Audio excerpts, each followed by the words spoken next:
How y'all doing? How y'all doing? Where you at? Where you at? How y'all doing this morning? Happy Martin Luther King Day. Happy Martin Luther King birthday. All right. Time to give a little round of applause. Happy birthday to Dr. Martin Luther King, right? Today's the day that we celebrate MLK Day in the United States, and I just want to thank you guys for joining me. This is OG Red Dog. This is Devin Lockett, president of Biomed RX Incorporated. I haven't made an OG Red Dog video in a while, and I'm going to make an OG Red Dog video now because we got to talk about what's going on. We got to talk about what's happening with the Anton Daniels and Corey Holcomb situation. And yeah, I know, that's kind of funny. And we got to also talk about the new Black Panther Party.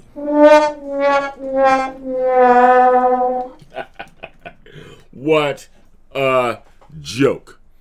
Anyway, I guess you can kind of tell the way I feel about them. Or maybe we should play this.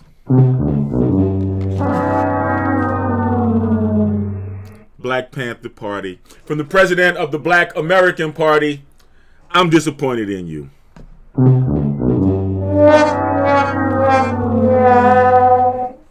Anyway, a big fart out to the Black American Party. How about that? So first we're going to talk about what happened between Corey Holcomb and Anton Daniels. You know, these are two brothers that I kind of have an affinity for, a great respect for, both of them. And you know, I can kind of see where both of them are coming from. I really can. I really can. I definitely can. I mean, I'm OG Red Dog right here in LA. I understand the perspective from which Corey Holcomb is speaking. And I'm also, I guess some people consider me conservative in some sense. I'm not really sure. But I also understand Anton Daniels' point of view on a lot of things. Now, you know, as a person, I may have some critiques for Anton. As a person, I may have some critiques for Corey Holcomb too. But we'll discuss that as we view this this video here. So let me see. I could either do a screen capture, or we can go over to the display scene. Display scene is kind of, I'm not really sure if I want to mess around with the display scene. Let's see here. Give me a minute here. Let me get this scene together. Actually, no, I'm not. I'm just going to introduce it into this window as a window capture. Why not? Why not? Let's see.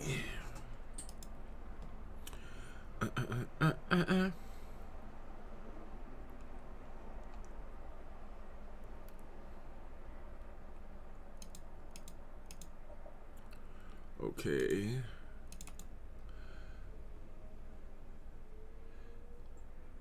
Give me a minute, people.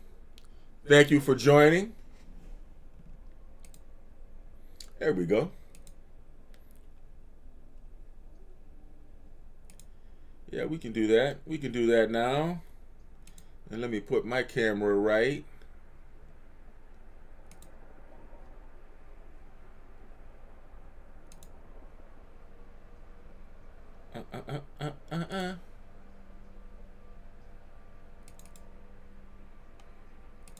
Give me 1 second, people.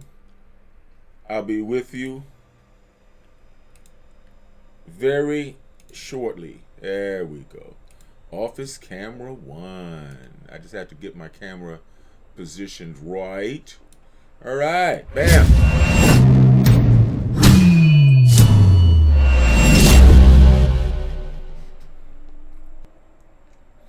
All right, now here we are, and I needed to straighten this. I got to straighten this a little bit more, but at least you guys are watching me here.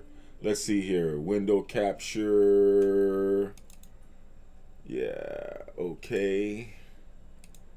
And let's see if I can resize this Control Z. Window capture 3. And let's see if I can resize this or reposition this a little bit so y'all can see Corey a little bit better. We're going to watch the original video here, man. Because I keep, every time I look up, I try to find the video. I keep finding commentary and other people's reactions. And I don't want to, you know, I'm selfish, right? I'm very selfish when it comes to my audience. And I don't really want to get you guys to hear my reaction and everybody else's reaction. I want you to just hear my reaction, right? So here we are, okay? There we go. Let's shrink this down. Get this in the middle. You know, this has never been so challenging as it is right now. I don't know why. I guess it's just because I decided to go live today. But OBS Studio does not seem to want to act right. Okay.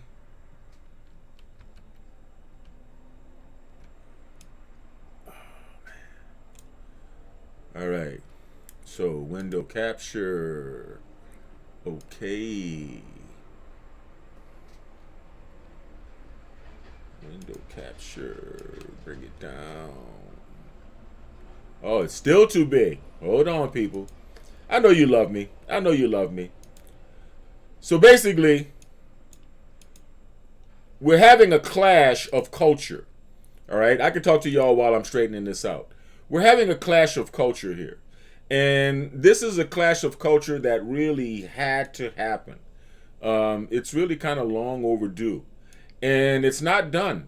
You know how you have one of those fights with your significant other or with a family member or with someone who you love, and you love each other and you have a respect for each other, and so you do your best to settle it out amicably, or at least to lower the temperature, but you know that it's not resolved. You know the issues are not resolved, right? You're just lowering the temperature. You just have enough respect for each other to say, hey, look, you know, I know that if we continue on in this path that we're going to cause permanent damage to our relationship, and I don't want to cause permanent damage to our relationship. So we're going to have this fight in pieces. Well, that's what I believe is happening right here with between Corey and Anton. I do believe these brothers have an honest and sincere amount of respect for each other. I really do believe. In fact, I think a lot of the fear that they both displayed throughout this interaction showed that they do have respect for each other, but they're coming from two very distinct and different points of view and perspectives. Anton, his heart is in the right place, and his head is in the right place, and he's having to kind of walk in both worlds because he's trying to appeal to people who still follow what Jason Whitlock calls prison culture. I don't really know if that's, you know, the term, but it is the hood culture, it is the bravado culture, it is the machismo culture, and you gotta make up your mind when you're sitting down to debate or argue with someone. What are you arguing, and what is your point? In other words, are you trying to prove that you're smarter, or are you trying to prove that you're tougher? Because you really can't be both. I'm just keeping it 100. I'm keeping it 100 with you. You can't be both. You can't be the smartest guy and the toughest guy on the block. You really can't. Trust me, I've been trying. And so one of them is going to lose. One of them is going to be sacrificed.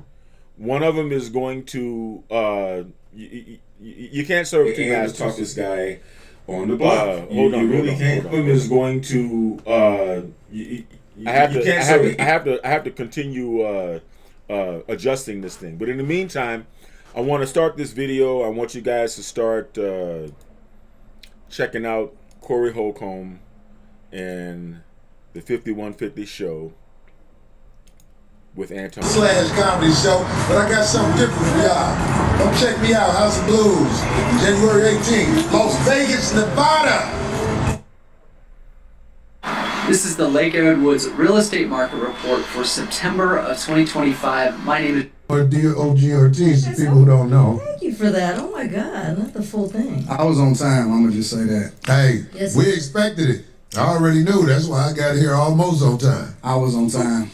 My man, you dig what I'm saying?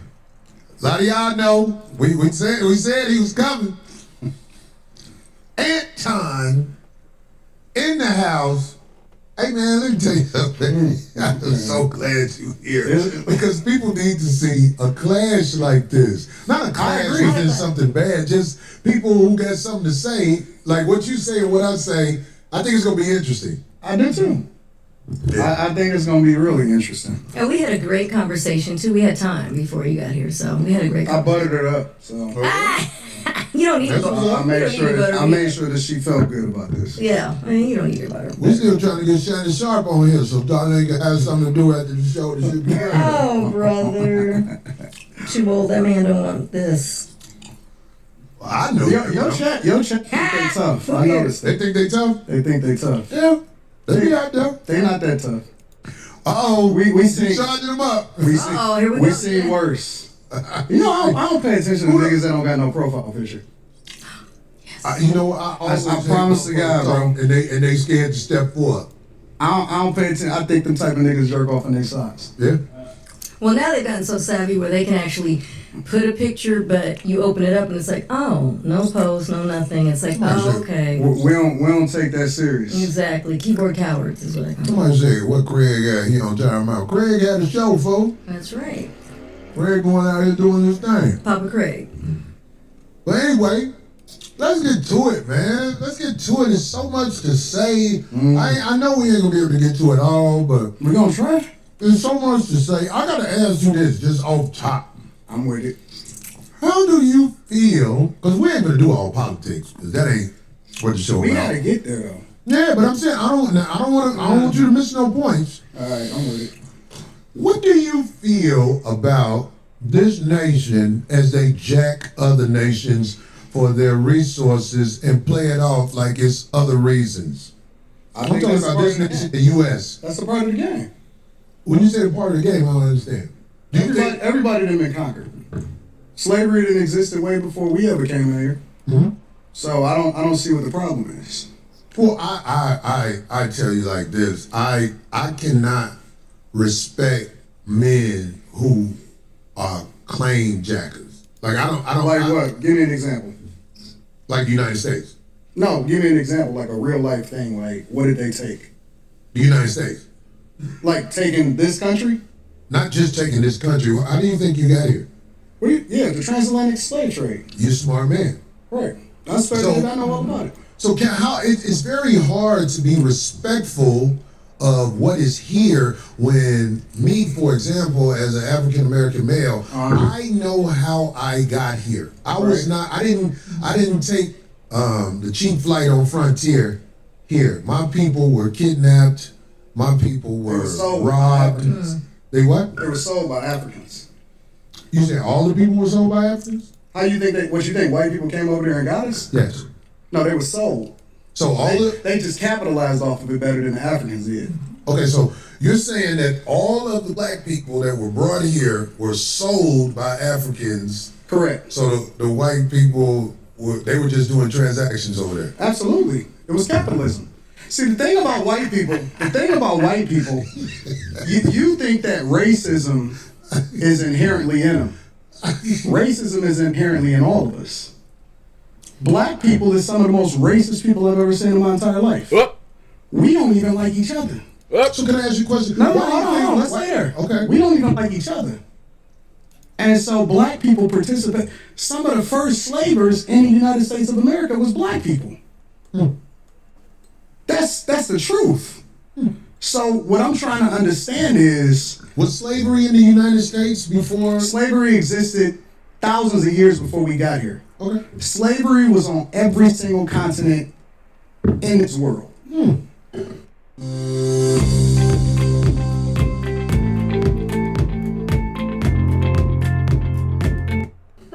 That's a fact. It's pretty deep. Now, pretty deep. The thing that's a problem with it is that, and this is the problem that I have. What you niggas want? What do you mean when you say what you mean? What do y'all want? Like, cause y'all complaining about it over and over again, and I'm trying to understand what is it that y'all looking for. What is gonna help y'all? Whole thing that has happened. Because I'm solutions oriented. And I'm tired of niggas that ain't never been through shit complaining about shit that they ain't never been through. If you black in the United States, you've been through some shit. But I'm tired of niggas complaining about shit that they have never been through. Like, you've been through some shit, but you ain't been through that. I don't understand. What are you saying? Because most of the niggas that's complaining about it ain't never even really seen real racism. These is new niggas. All of these internet niggas right here, these is new niggas. So are you saying black people in the United States, some of them have skipped over racism? Yes. Definitively. Come on, man. Definitively. You have a greater chance of being killed by somebody that look like you than to ever interact with somebody that don't look like you and kill you. But do you That's a fact. Do you understand that it's made like that on purpose? The position, it's the system. The system against us. I got it. Okay, but the position you and your people are in. Who's my people? Black people. Do you claim black people? I'm a Christian first. I claim. Well, I think something's wrong with that. If you don't want to say you're a black man first, I think something's wrong with black that. Black is a construct. They told you that she was black. Okay, well, that's brown. How you start Brown believing. then. No. We not brown. We not black. We not none of that shit. Oh, well, what are we? We not none. For me, I'm a believer in God. That's what I am. My foundation is always going to be Christianity, Christ, Jesus first. So now we're talking about an identity issue, all right? Because they're trying to get to the yoke, right? They're trying to get to the yoke of the situation, and the yoke is that Corey holds on to a leftist. He may not realize it, a leftist, liberal, or at least a mentality that is the product of the influence of leftism and liberalism on the black community. And the core of that is victimization. The core of that is, the almighty, ever-present white boogeyman is oppressing me and oppressing everybody. And we have to take a stance of being the rebel. Sometimes the rebel without a cause, being the rebel and or the victim, right? That there are some character flaws or inherent moral inferiority to the quote-unquote white man that apparently has enough power to oppress them even though they're morally inferior. It's nihilistic. It's a nihilistic point of view. Anton is taking a little bit too simplistic of an approach to say that he is a Christian. Yes, okay, you're a Christian, and you're taking things from you're taking life from a Christian perspective. You're approaching life from a Christian perspective, and I can appreciate that. But don't hide behind it. Don't hide behind Jesus, right? Don't use Jesus as a shield, because maybe not everything that you do or say is Christian, and maybe not everything that you represent is from a Christian perspective. But let's continue. I don't claim none of that other shit. You're not gonna get me to believe in you based off of some shit that you can't control. You didn't pick it. And the thing about other cultures, whether you black, Chinese, Asians don't fuck with each other just because they're Asian.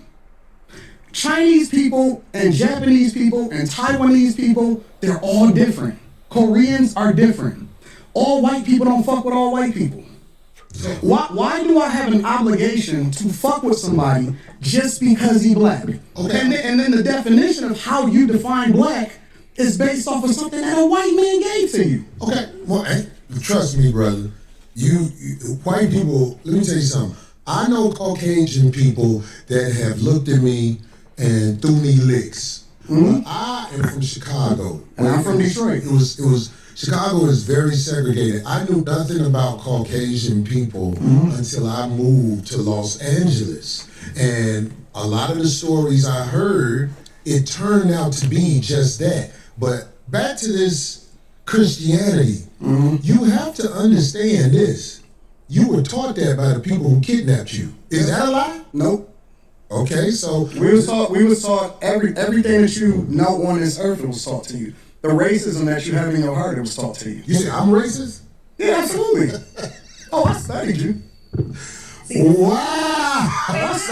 This is why I'm racist. I don't know a lot of racism in me. But maybe you can show me something I don't know. We gonna get there. I wanted We'll you get guys there. to start the show off in your own No. When Brother Anton Daniels was talking to me on the phone, I knew that we didn't see eye to eye on a lot of things, but I believe we can have a conversation like men. It's like a lot of stuff he said right now I disagree with so much.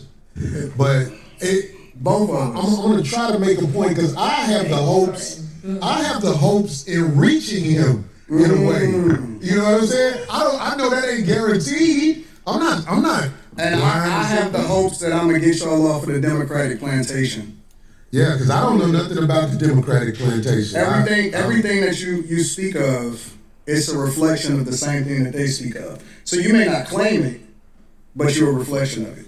Well, if I reflect something that is this Democratic plantation, I tell you what, I really don't study a Democratic plantation. I try to study being a stand-up human being where when I look in the mirror, I don't see a slick motherfucker. Right. That's who I am. I'm with you. That's a shot. That's a shot. That's the first thing. First shot fired. First shot fired. But I get labeled all the time. I was talking to a young lady on the phone the other day, and she said, "I know you hate what's the lady who calls herself a doctor? I'm blanking right now. Oh my God, Dr. Bryant." And I'm like, I don't hate nobody. Where do you get hate from? And then I was on the internet. Every once in a while, I look at the pages that use my likeness and image and everything, and I listen to some of the stuff they said, and I was called bitter, and I don't know how to get money. But anyway, coincidentally,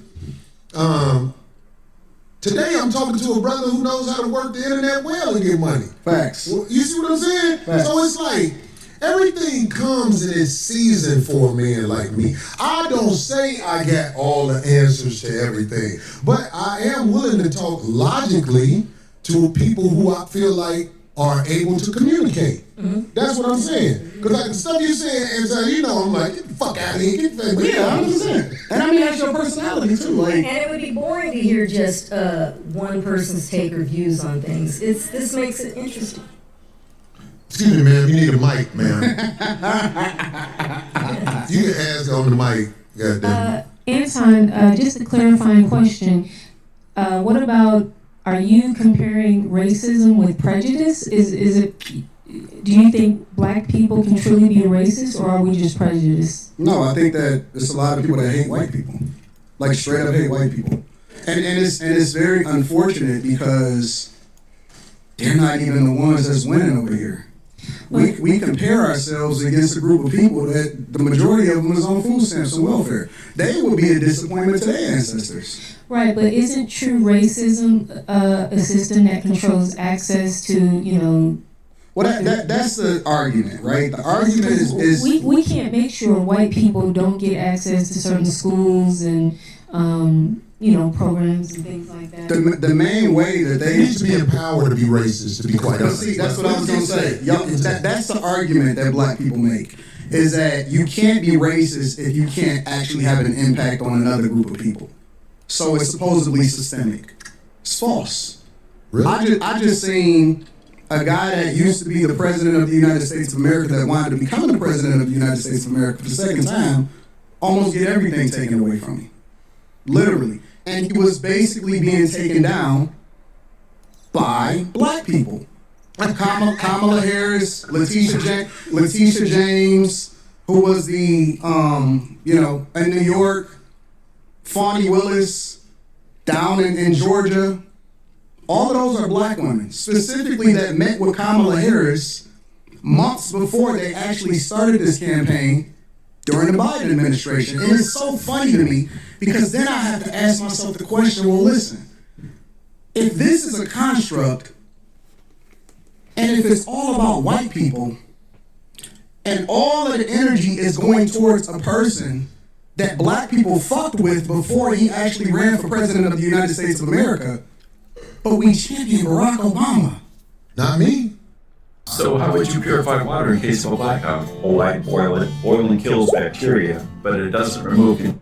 No. Take yourself out of it. We're talking about the culture. It may not necessarily be you individually, but we as a culture fuck with him. Fuck who? Barack Obama and his wife. We fuck with him. As a culture, we champion him. We absolutely do. And he didn't give y'all shit except for gay marriage. You know I know that. That's why I ain't arguing with you on this So point. absolutely I vote. Are you independent? What do you? I'm a Republican. You didn't know that? I'm a straight up and down Republican. And matter of fact, people need to really understand their history because Republicans were the party of black people. It's the original party of black people. I don't understand why Corey laughs at that. They were the party that actually freed the slaves. Lincoln was a straight up Republican. When you're talking about the emancipation, when you're talking about 1865, when you're talking about what we stood for, as conservative means that we're Christians. It means that we don't fuck with that gay shit. I'm telling you, you don't fuck with the backdoor shit. I don't either. That's what it's saying. What it means to be a Republican is this, because a lot of people like to say, because this is backdoor Republicans. And we were taught by our parents. We were taught by our parents that we vote Democrat no matter what, right? Regardless of what they stand for, regardless of the agendas that they push, regardless of how much nonsense that we see in our communities, regardless of how many Democrats actually destroyed our cities from Chicago to Detroit all across the board. We were taught to vote that no matter what. You I agree. Democrat no matter what. I agree. But this is the difference between the parties on a very fundamental level, not complicated at all. Really? You gonna say there's a difference between the parties? This is the difference. I can't wait to hear this. No. You may say that it's the same type of public politicians that take advantage of the taxpayers and take advantage of the people. The difference in the parties historically is Republicans want less government so you can do what the fuck you want to do. And Democrats want more control, so they want to control what your money is, where your tax dollars go, and what you can do with your money. Okay, so he's got a good point there. I'm going to tell you this. He's got a good point there. And you don't have to believe me, but I'm just telling you. I'm listening. The people in charge are not Democrats or Republicans. Kamala Harris is allowed to do whatever she's done. We get that. This new president, he's allowed to do whatever he is willing to do or they allow him to do. Everything is allowed. There are people in charge of this nation that flat out run shit. And if ain't nobody got the power to uproot them, then we're going to keep having people paying a whole bunch of money for houses and a fire hydrant don't work in front of it, but they'll charge you for the fire hydrant in front of your house. But we got a less than 20% voter turnout rate in the local elections. But well, you understand voting don't work, right? It does work. How? It does, but you just missed it. We have less. I heard everything you said. I can't wait till you tell me how voting makes a difference in this country. We have a less than 20% voter turnout rate. And local. Ain't nobody going for the sucker shit no more. We got to go. You got to uproot the people in power before a real difference happens. Voting is for suckers. It's not. People that don't vote are ignorant as fuck. Well, I guess some. This is a good time to pause and talk, okay? Because this is showing a very, very big split in Black American culture, okay? Corey has allowed his cynicism to devolve into nihilism and a basic mistrust of the system. And if you think that voting is a sucker move, it's only taking like one afternoon of your time, right? I mean, yeah, I mean, there is a chance that it might not be counted and it may be a completely corrupt system. But in a slight chance that it does work the way it's designed to work, is it really too much? Does it really take too much time out of your schedule for you to just go ahead and vote, participate in the system? You see, this is nihilism, the belief that nothing is sacred. And this is where Corey Holcomb and myself and Corey Holcomb and Anton Daniels first expressed their primary philosophical difference. Okay, to believe that voting is not worth it, that's nihilism, right? That's nihilism. But that right there is an essential element of how this conversation went off the rails, and these brothers kind of got into some behavior that is a little shameful for both of us, for all of us. I'm ignorant because I would never participate in no sucker shit. I'm gonna show up and vote like a sucker. And not only is it ignorant. We had Republican presidents, we had Democratic presidents, we in the same joint. I'm talking about locally. You talking about national. I don't give a fuck if it's local. It matters. If you vote, that means you in line. No, if you vote first, the first thing that it means is that you respect your ancestors that died for your right to be able to do it. Your ancestors it's so funny didn't do it like this. Because people went to war when the government tried to overthrow the people and the power of the people. It was wars. There hasn't been a war inside the U.S. where the people who getting fucked over are doing something about motherfuckers with 30 felonies being the president. It's all sucker shit. Okay, now, the whole thing about 30 felonies being the president, that's a Democrat talking point. So if you're going to be a leftist, Corey, you should claim it, man. You should claim it. Because you are representing leftism. You are representing liberalism. You are representing progressivism. Corey, I love you, brother, but you yourself are the product of a single mother household. You have the emotional stance of a man that's been raised by a woman, the gangbanger, right? The guy that's ready to go off and throw his life away and crash out and be stupid. And yeah, you got a good threaten game. You got a good fight threat game, but nobody really knows how a fight's going to turn out until the fight starts. Right? Okay, so it really only comes down to who's afraid of getting punched in the face. And you got to watch it, man, because African American society has had corporeal punishment for a long time. Now, you can say that's a legacy from slavery. I don't know what it is, but I know that black parents don't take shit. And growing up as a child in a black household, you may get spanked. And you never know who's afraid of violence. When you're selling these wolf tickets, when you start coming with this, trying to have an intellectual argument, but at the base of it is your bravado, your badassedness, your tough guy-ness, the threat of violence. That's showing that you're a leftist, you're a liberal, you were raised by your mama. You're sitting here complaining about how many felonies Donald Trump has. You're a man. You're a black man. Why are you bitching about felonies and how many felonies a man has? Do you have a crime? Do you have a jacket? Do you have anything in your history? Because you act like you the baddest motherfucker on earth. Later on in the video, you turn around and say you never been to jail, but you can tell Corey's never been to jail. Well, you never been to jail either, so what the fuck is the point of even making that? You see, you got that spirit of the I'm so bad, I'm a G, I'm a gangster, I'm from this. Who cares what city you're from? as if all of the great fighters in the black society come from specific cities. Who cares where you're from? Who cares where you're from? Anyway, let's get back to this. But this is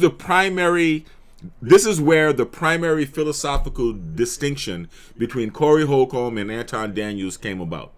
Corey Holcomb is a victim, and he only sees himself through the perspective of being a victim.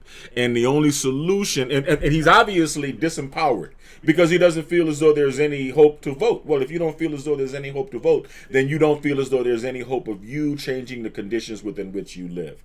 And if you are hopelessly resigned to that, then that makes you, by definition, a nihilist. Nihilist. Look it up. Look it up. Talk to ChatGPT and find out what nihilism means. Because it is that belief that nothing is sacred that is at the core of all of the toxicity and that plagues the black community. Little food for thought. War every day is just not physical anymore. Well, that's the problem. It's We need here. physical war. It's not. Until motherfuckers ready to jump it off, It's not. we gon' Notice how Darlene is actually agreeing with him, who's taking an intellectual stance, and what Anton's saying is absolutely right.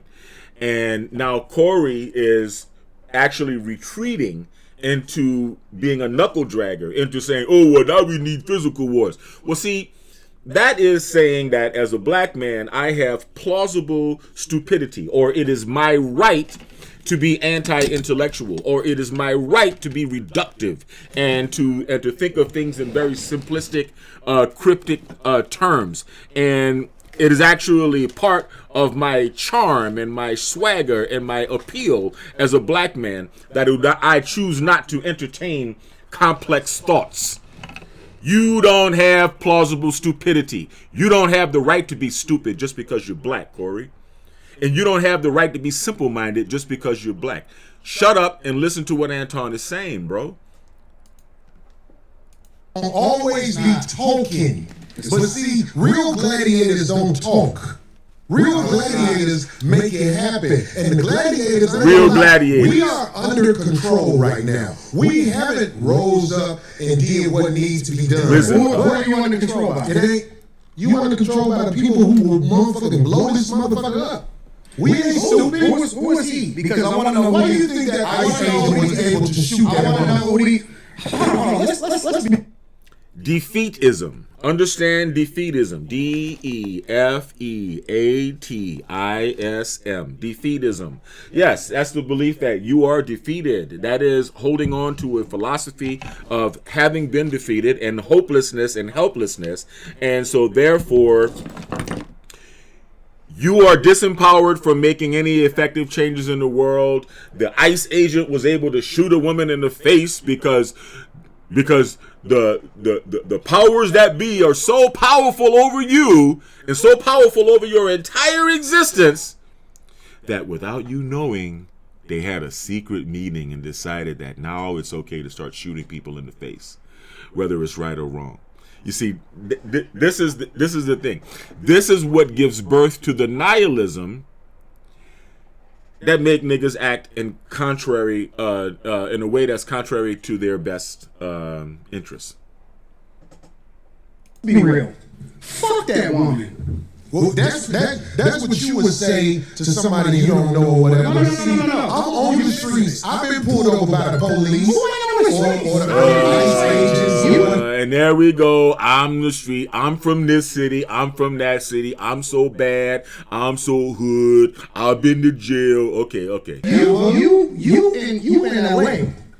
I'm in Detroit. I'm in the blackest city in the United States of America. I can move anywhere I want to go. I choose to stay in the core of my city, and I choose to participate in my neighborhood. I choose to tap to the streets. I choose to put kids through college. I choose to interact and truly use my tax dollars and whatever it is and give jobs. I employ over 50 people. I put my money in my community with my people. So I choose to engage. So when we talking about being in the streets, That's petty. That don't count to me. I don't. That's what should count. Because out there in the streets where the people live that you helping, they can get pulled over and shot by a cop, and an investigation will be said. But here's the truth: we know, if I believe you know this already, when the cops shoot you, ain't nothing you do about it. There you go. Now, if you can just agree with me on that, then we have a basis of agreement that we are helpless, that we're hopeless, that we're helpless to this. All you got to do is agree to being as helpless to the white man as I feel that I am. As long as you just agree that you're there with me, that we're helpless and hopeless, and if a cop shoots us, that we just niggas and we can't do nothing about it. And that's what he's doing. Look at the look on his face. You see? So he takes an expression, he takes a situation. You know, yeah, of course, we've had unjust cop shootings and Black Lives Matter incidents and all this other thing, right? I'm not saying the truth or untruth of that. I think Anton's answer that it depends on the situation was absolutely right. But what Corey is fishing for here is an admission of victimhood from Anton. So he figures, I've got a situation here now. If you get shot by a cop, da-da-da-da-da-da-da-da. So basically, if you were to stand up and disagree with what I'm saying, now you're the Uncle Tom. You're the Sambo. You're defending a cop who just shot you. Oh my God, this is so crazy. Do you think that's what I said? This is so insane. It's insane. I said when the cops shoot you, ain't nothing you can do about it. Is that a lie? This is so insane. But you didn't answer it. I'm going to answer the question. Okay. I'm going to answer the question. It depends on the circumstance. And the interesting thing about it is this. The majority of the people, because you like to use a blanket statement. That's like me saying all black people are stupid. Well, have you said all white people stupid? No, I'm talking about cops. You should say that one time because it's easy to say all black guys are stupid as an example. Say something about the white people. No. You're not. I don't think you do that all the time. Well, I didn't hear you. Can you tell me? I'm talking about literally being the biggest enemy of the United States of America. That's the thing I say every female. Literally, white liberal women are the worst thing that ever happened to this country. What about their men? But we gonna get there because you keep trying to get me to qualify it by participating and joining in on the court. No, I think you're doing what's easy. No. I'm doing what's real. I think you don't want to go against them. Because if you go against them, it'll be some video where you going against them. And when I say them, I'm talking about your boss. Now, wait a minute. Okay. When I say them, I'm talking about your boss. That's kind of uncalled for, Corey, because Antoine obviously works for himself, man. I mean, the guy's got money. I don't know if he's got as much money as he claims to have, but he's got some real estate. I don't think he's working for a particular boss. And so basically, you're saying that because he's not coming out with this illogical, irrational, militant, reactionary victimhood perspective that from which you're speaking, that there is some fictitious white man, and I know when you say to the boss, you're talking about white, that there is some fictitious white man out there that is his boss that he is trying not to offend. That's a little bit, that's taking it kind of far, man, because you're trying to emasculate him. You're trying to emasculate him and saying that he's afraid of some other man, and that other man does not exist. If the man's got real estate and he has his own business, that other man doesn't exist. I don't have a boss. We say that. But here's the truth. It's the reason you go after black males or black people quicker than you will go after white males. What are white males responsible for in this country as a downfall? I'm an equal accountability smoke giver. I talk about everybody. I'm just saying, I heard you talk about white men. Well, you ain't been up here. You ain't been listening. I've been listening to you. I'm hearing you talking. You don't have the capacity to be able to listen because you're too busy. No. You got me wrong. My capacity that you just criticized, that's an opinion. Here's the fact. Have you seen something about Caucasian males and how they destroy this nation? Well, what did I miss? Let's slow down because you're talking loud, but you're not saying a lot. No, you talking loud and you still talking around. What did the Caucasian male do to America? Now you see, there is merit on both arguments here. Okay, there is merit on both arguments here because I understand what Corey is trying to say after observation of Anton.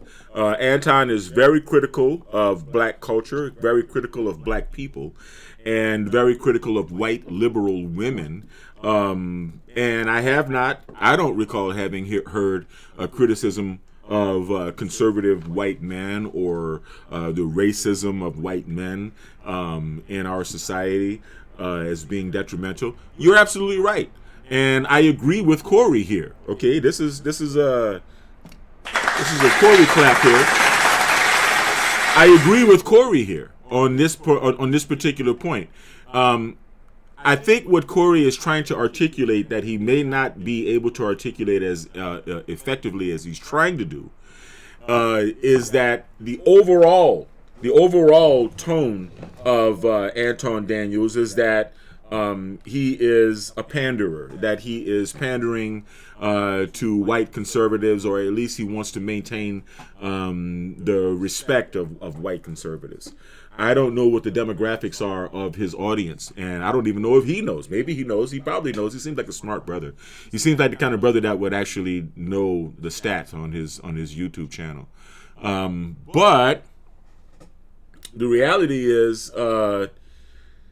he didn't articulate it as well as I would have, right? I understand where he's trying to go with this, right? I understand where Corey's trying to go with this, but he didn't articulate it as well as he should have. And I think both of them are a little bit too tied into trying to serve two masters. You're trying to be the smartest guy in a debate, and you're trying to be the toughest guy in the debate. As black men, right, our masculinity is very, very, very, very important to who we are. It's very much ingrained in who we are. And so I challenge my brothers to try to stay a little bit toward the intellectual side of the argument and let the machismo go, because the machismo is only going to hurt pride. It's only going to bruise egos. It's only going to make people want to buck up, which is eventually what happens here. Bring it down. I'm not getting into that. You dancing around it. And that's why I lose respect for you when you start dancing and kissing Caucasian males' ass. But I don't do that in front of me, because I'm not an ass kisser of nobody. Yes, you are. I'm cutting it at a very, very, very, very important point. We're going to back it up again. Okay. Now, Corey, I understand and I agree with you where you're coming from again, right? But now we're getting into some dangerous territory, because we're getting into some things that could be construed as sexual. I know kissing ass is not a sexual thing. I know that we always talk about brown nosing and how the guy on the job has got a brown nose because he's a brown noser, because he's an ass kisser, and the head nurse is the one with the knee pads and all the rest of this. I understand that. Ass kissing is ass kissing, and even children talk about don't kiss the teacher's ass or whatever. I get it. But it also has a sexual meaning. It has a sexual meaning. Putting your lips on the buttocks of a person could be considered a sexual act. And so remember, we're fighting two battles here. We're fighting the intellectual battle and the machismo battle. And you shouldn't be doing that at the same time. All right? I'm a black man. I understand. That's the way we talk.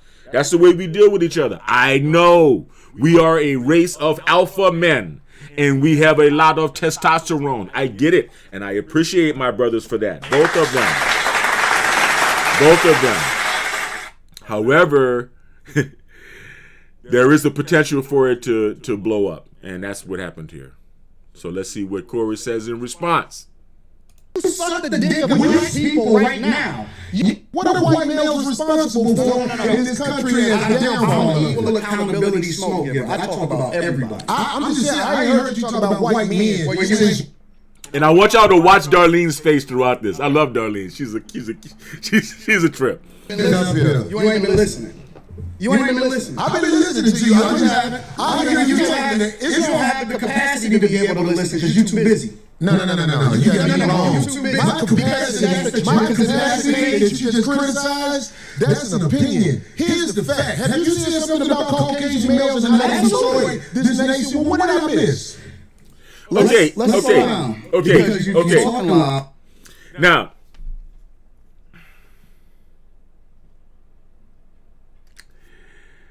well, let's go through it. I'm gonna save this comment for later. But you're not saying a lot. No, you talking loud and you still talking around. What did the Caucasian male do to America? I'm not bringing it down. I'm not getting into that. You dancing around it. And that's why I lose respect for you when you start dancing and kissing Caucasian males' ass. But I don't. Don't do that in front of me because I'm not an ass kisser of nobody. Yes, you are. You suck the dick of white people right now. You doing the easy shit. What you do, let me tell you what you do. Nah, let me tell you something. I don't suck dick. Yeah, you do. So fix it right now. I don't suck dick. Now see here, the situation could have been it could have gone either way, and it did go kind of in a bad way, right? But you could see Darlene's reaction to when he took a stepped it up a notch from kissing ass to sucking dick. Yeah, there is a line there. It's not even a thin line; it's a thick line. Okay, I gave the warning shot about kissing ass potentially being a sexual reference. Sucking dick is definitely a sexual reference. Now, I gotta admit, black culture, contemporary black culture, does have a peculiar obsession with homosexuality, and so we tend to go a little bit too extreme beyond the expression of kissing someone's ass. We say, "Oh man, you dick riding," "Oh you slobbing," "Oh you doing this," "Oh you doing that," right? So it isn't uncommon for us to go beyond kissing ass to more graphic expressions of insults, right? But right here on camera in front of everybody, right? Now you're bruising egos, you're actually costing following. These guys both are making thousands of dollars a month from YouTube because of their following. Now it's got pride involved. This would be the perfect opportunity. This would have been the perfect opportunity for Anton Daniels to just say, "Hey man, if you don't want me to say you suck dick, then don't say I kiss ass. And let's keep it on topic. Just leave it there. Just leave it there." Right? But you cannot emasculate me by saying I kiss Caucasian men's ass and then say that I don't have the right to say that you suck dick. So I understand Anton's point and I understand Corey's point. But it should have never gone there because they were trying to have two different debates at the same time. One of intellect and the other of machismo. You doing it right now. Believe me when I tell you. I don't do that. I don't do that. Listen. So don't come at me with no dick sucking shit. I'm gonna give you the same thing what you send me. I don't do no dick sucking shit. I'm a motherfucking man. I don't do no dick sucking shit. I don't give a fuck about nothing. Well, I tell you what. Once that dick sucking shit, cause that'll go bad. Call it what you want. I don't do no dick sucking. You say a lot of shit that I don't fuck with either. Okay, but that gay shit, you I don't give a fuck about you. Hey, homie, I tell you what. Right here. Put no dick sucking shit. Don't put no dick sucking shit on me, nigga. I'm from Detroit. Say I suck a dick again. I'm right here, right now. All right, now. This is embarrassing. This is something that really should have never happened. This is embarrassing to Corey. This is embarrassing to Anton. This is embarrassing to me. This is embarrassing to black men. This is embarrassing to foundational black Americans. This is embarrassing to a lot of people. All right? Corey, you shouldn't have got up. You shouldn't have closed the distance. You close the distance, bruh. You don't know what's going to happen. Because just to come up in my face like that, that's technically assault. You ain't got to touch somebody to assault them, right? Now, you coming up in a man's face, you're within 18 inches. You're within 1.5 feet. That means that you have invaded his personal space. Okay? He has the right to consider that a threat. He has the right to swing on you. I'm proud of Anton for not swinging, and I'm proud of you for not swinging, right? I'm actually proud of both of you because this is heat. You brothers are experiencing some real heat right now, and what's really going on, if you really back this up, and I'm going to back this up and show it again. If you really back this up and show it again, you can see the boundaries being pushed back and forth and back and forth, right? This isn't 100% in Corey's favor. This isn't 100% in Anton's favor. This is an honest to goodness fight. This is a fight, all right? I'm proud of you brothers. I'm gonna respect you. Dance around it. Dance around it. No. I don't do no dick sucking shit. I'm gonna respect you because it's your platform, and I come out here to have a conversation. We good. Now see, Corey is conceding like a man. He's handling the shit like a man. But he's not backing down like a man either. I'm proud of him. And you know, the thing is, right, Jason Whitlock said that this is a conversation that had to take place. And it is a conversation that had to take place. Because I have, you know, I've done my street and I've done my, you know, I've done what I had to do, right?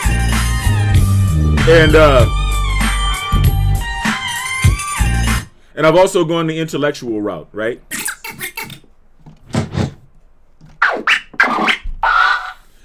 And I understand, right? I understand. I understand being on both sides of the coin, right? You are still a man and you're not going to let somebody punk you. And just because someone claims hip-hop culture or prison culture does not mean that they're necessarily bad, right? And just because somebody might be bad doesn't necessarily mean that you have to be scared of them, right? Right? Like when I grew up, you know, somebody would say, "Oh, I'm not scared of you." Our response would be, "You ain't got to be scared to get your ass kicked." You know what I mean?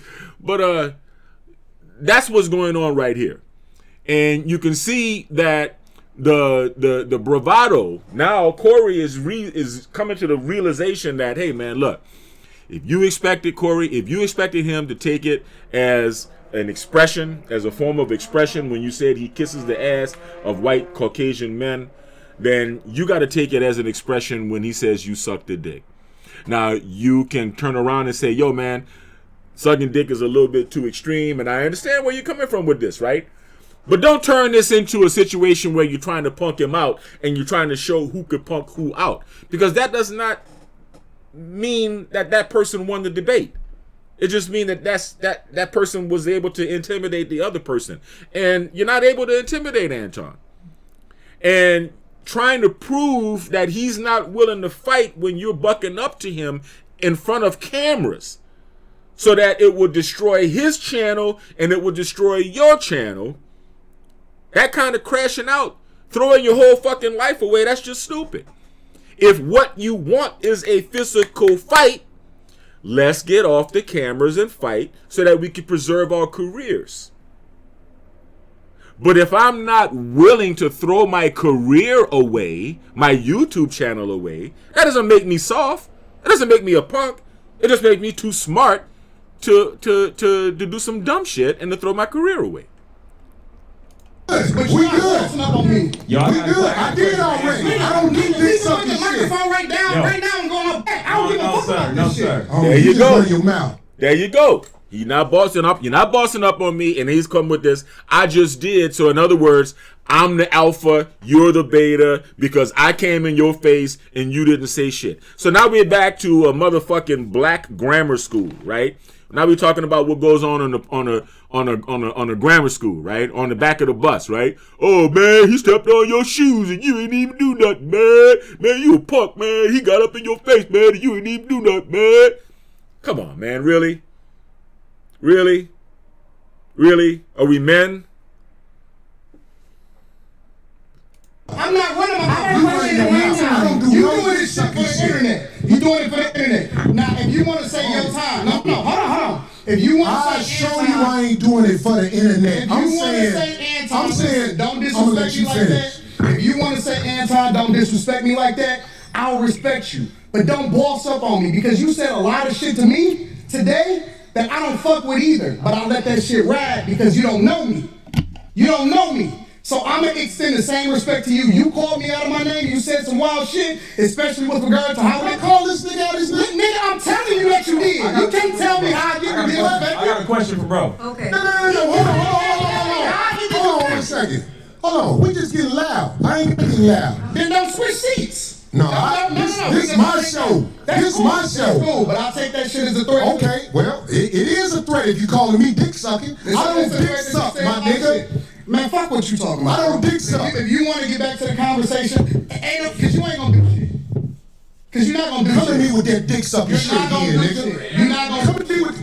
See, I suck dick again, nigga. We go back right now. We go back right now. I'm waiting. There we go.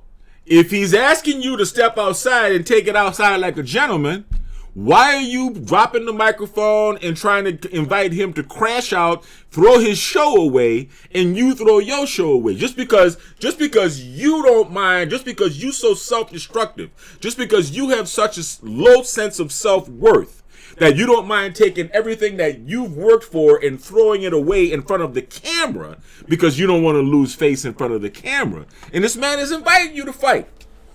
He's inviting you to fight. Now, personally, Anton should have stepped outside and waited for your ass. I'm just saying. He should have stepped outside and waited for your ass. But then y'all would have canceled the show and made it look like he ran outside and he punked whatever. Okay? But this shouldn't have even gone that far. All right? And Corey's obviously embarrassed. We're going to rewind this and watch it again. I bet you won't say that shit. We go back right now. I got money for all this. Whatever. I got money too. Nobody give a fuck about that shit. Hey, No, it's not respect. I ain't falling for that. I ain't falling. Don't leave. Get out the way. Don't get in the way of two niggas. Let me tell you something, homie.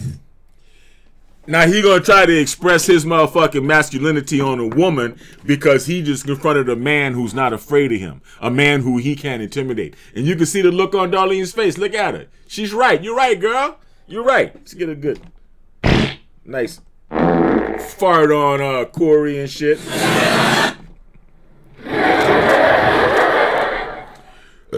Corey, your balls just got busted, man. You ran up on the dude and he didn't back down. He didn't punk out the way you thought he would. And then when you start dropping the mic, acting like do this, do that, say this, say that, like you want to swing on him right there in front. First of all, me personally, I would have said, say I kiss ass again. And if you bold enough to say I kiss ass, I'd have looked you straight in the eyes and said, you suck dick. And then what you gonna do? Nothing. But that's how it is, That's how it is. I ain't got to go out back right now because we got to go back to lead this motherfucker. But I'm saying now you making it. Now you punking out. I ain't got to go out back because we got to go out back to lead this motherfucker. What does that mean? What does that mean?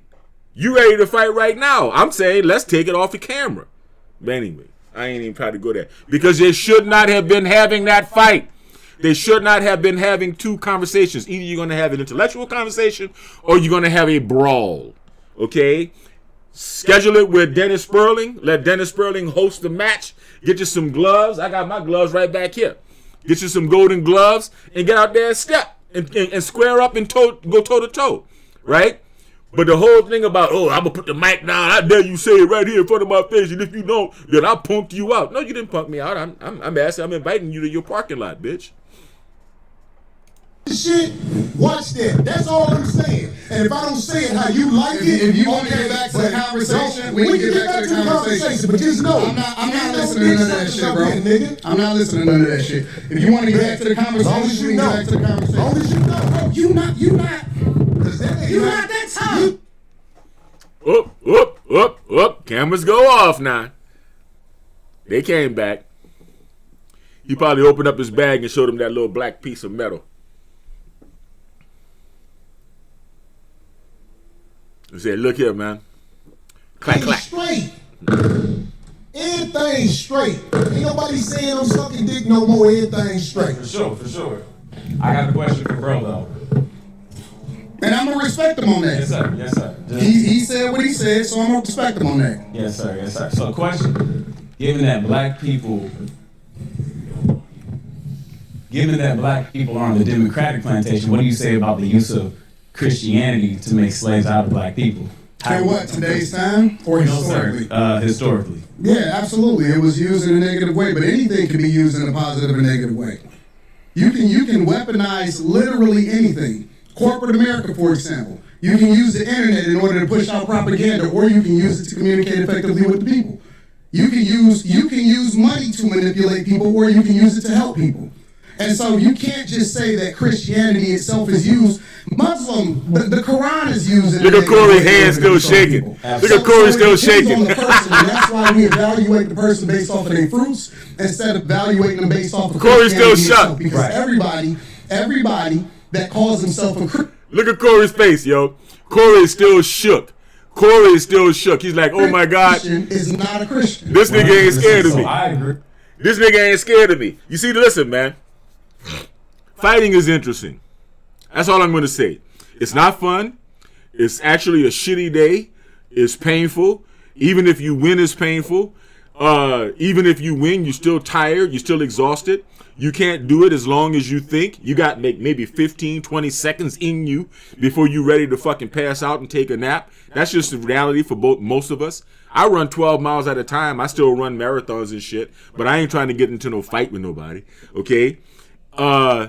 And there's no guarantee of who is going to win. There is only a guarantee of who is afraid to fight. But now that you know, look at the look on Corey's face, yo. Now that you know this nigga is not afraid to fight me, this nigga is inviting me to the parking lot. His mind is imagining what the fuck would happen if I square up with this nigga who's 14 years younger than me in the motherfucking parking lot. That's what's going through Corey's mind right now. Oh shit. I ain't the biggest, baddest motherfucker in the goddamn room. Oh shit. I had to actually aggress on a female because I'm getting punked out by a male. I had to actually go off on Darlene to reassert my masculinity because Antoine is not backing off to my motherfucking wolf tickets. Look at him. Look at him. You see? He tried to make it look like I'm the man. I put the mic down and then you back down. When he didn't back down. He stood up and invited you to the parking lot, nigga. I'm just keeping it 100 with you. This is from OG Red Dog. But look at the look on my man Corey's face. And I'm telling you, I got a lot of respect for Corey. I'm not against Corey. I don't have a dog in this fight. I actually got 2 dogs in this fight. I respect both of these brothers, okay? But it is what it is. Corey, man. Yup. He's contemplating. He's contemplating, okay? He's contemplating. He's thinking about what is going to be the motherfucking outcome, okay? If this nigga's not afraid to go to the parking lot, let's just say I put the microphone down and bust him in his lip right here on camera. Then what? After that first bust, what is he going to come back with? You don't know. You don't know. And even if you're stronger than him and you got better fucking hands than him, he might get a lucky punch in. That's the way fights go, man. It's an event. And that's all what's going through Corey's mind right now. Look at his face. Agree that the teachings of Jesus. Look at his hand shaking. Are pure. However, in the hands of Caucasian white males. That's not true, because I know some good Caucasian white men. Jesus. And I know some bad Caucasian white men. Okay, so look, check this out. This is what respectful. Listen, this is what I'm saying. The reason I don't have a lot of people up here at the show is because I know a lot of people aren't initiated when it comes to talking to men of a certain mindset. And I don't believe you knew what you was doing when you said something about dick sucking, brother. I apologize. Okay. Hey, bro, I appreciate that. I apologize. I appreciate that because that's some man shit. That's some man shit. That's some man shit. I gotta give it to you. Scratches. All right, that's some man shit because he did apologize. And yeah, sucking dick is beyond kissing ass, right? It's way beyond. It's answering a slap with a punch. He answered a slap with a punch. And that's because Anton also is trying to be the badass. He's also got that machismo. This is part of our culture. We're a race of alphas, right? But I don't want us to behave like Klingons on Star Trek. right? You gotta, everything is all about physical confrontation. No. Actually, this is a little bit too much testosterone for my liking for an intellectual debate. Way too much. This ain't no show. The last thing I want to do is get into it with you physically. But I have a switch. I do too. When I'm a man. And I respect your switch. I respect it too. Okay, good. I'm glad, brother. It ain't no fake shit right here. Absolutely, I'm with it. That's the way it's supposed to be. That's the way it's supposed to be between men. Look at that hand being extended. Look at that hand being extended. That's the way it's supposed to be, and that's the way it was supposed to end. But unfortunately, there was still a lot of unresolved energy there. There's still a lot of unresolved energy because the basic philosophical issues that cause that energy are still there. The basic belief, the fundamental belief in himself as a victim is still part of Corey's core philosophy. The fundamental belief that toxicity is something that black people need to get away from with the quickness is ingrained in Antoine's philosophy. Okay? I agree more with Antoine's philosophy than with Corey's philosophy. I understand Corey's philosophy more than Anton's philosophy because I come from there, right? And anyway, I understand Anton's desire to cross the bridge because you are not going to tell me that you are street and I'm such a square, that you're so gangster and I'm such a nerd that I don't know how dangerous it is to talk to you in a certain way because I'm not savvy enough with the streets to be as scared of you as I'm supposed to be. That ain't gonna happen. That ain't gonna happen. You ain't gonna dry sun me like that. You know what I'm saying? You ain't gonna sun me, and you definitely ain't gonna dry sun me like that. You know? But let's go. I appreciate it. It's a backhanded gesture of atonement, right? But it is nevertheless a gesture of atonement. We straight. I respect your switch, brother. And I'm saying, a lot of people don't know the way I was brought up. You can't step to me in like that. So I'm not checking you. I'm just trying to let you know that when we talk to each other a certain way, like if dick sucking is brought up, that's just like motherfucking pissing on my shoes. So I'm saying like I could get back straight. When I said your man, it wasn't phony. Listen, I get into it with my homies. I get into it with my brothers. I don't have two sisters. I got three brothers, and we scrap it out. I scrap with my nephews. It is what it is, and then we shake hands and we keep it moving. Once we have a disagreement and we get it out of our system. See, Corey's thinking, hey man, just because you and your brothers and your cousins and your nephews fight, that's not the real kind of fighting that comes from the streets. No, man. Listen. That whole fear you think everybody is supposed to have of a street culture, it does not exist. That it was never legitimate.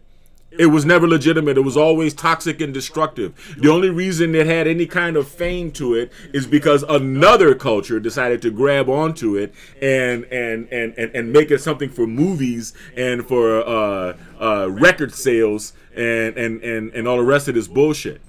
All right? But hey, a fight is a fight. It's a physical confrontation. And everybody has a human body with 10 knuckles, right? Or 20 knuckles. I don't know. How many knuckles you got? Whatever.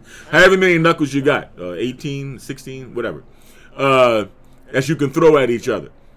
All right? Everybody has the same materials. And he's not afraid of you. Now, see, right now, you can see it again. Corey is still trying to be the alpha.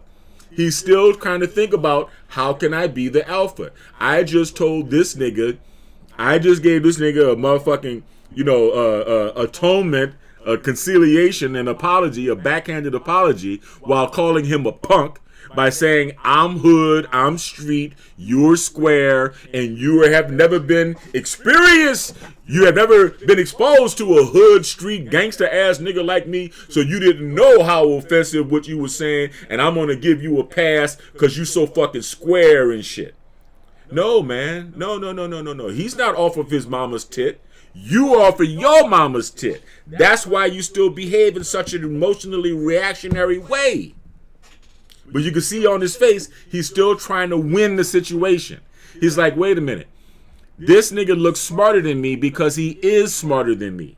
And the only way I can come out as the alpha dog from this table is to be the most macho, most masculine, and the most scary. And the nigga's not scared of me either. So, if we good, then we good. I'm good. I'm with it. Let's get He to ain't the good. Look at That's him. why I tried to explain myself right there, because I'm like, this man probably don't even know. He good. He's calling him. My mind is set up. He's calling him weak. He's And still my trying mind to is set up establish when people do things. I'm a like gangster and you're not. I call it backdooring on my show. When people throw that at you, it's a set off. And I'm saying, like, I ain't trying to get set off. I think I'm a lot more than somebody with name calling to get at me. But I'm saying, like, but see, I don't believe you, Corey. You got up and change your seat because somebody said some words to you. Because you do the same shit that you feel offended by. Really? You do. Absolutely. Give me an example. You just did it. You said a lot of shit to me that I don't necessarily care about. I ain't say nothing about dick sucking. You pick and choose what's disrespectful because you're applying it to you. It's other people out there that don't take that shit. Okay. Ass kissing could be just as offensive as dick sucking. You shouldn't have even gone there with the emasculation. Don't even go there trying to emasculate. Just hear what the man is saying to keep it on topic. Well, I'm glad you said that. So listen to me, Anton. But hold on. Let me say this last part. Land.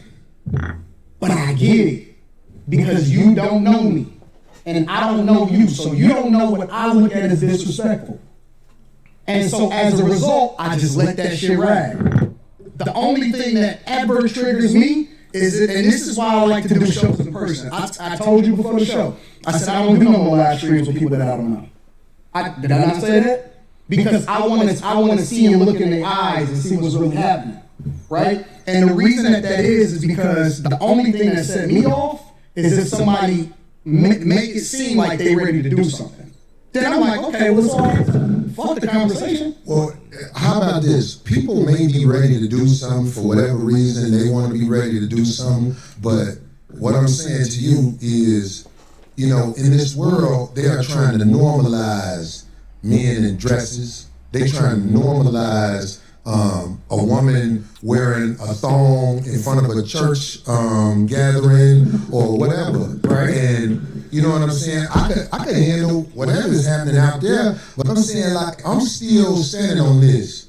I'm standing on this. If a man walking up to me with some homosexual talk, like, I could take, I said this before, I could take a meeting at a brother like Tyler Perry's house because I know what's gonna happen if it go bad.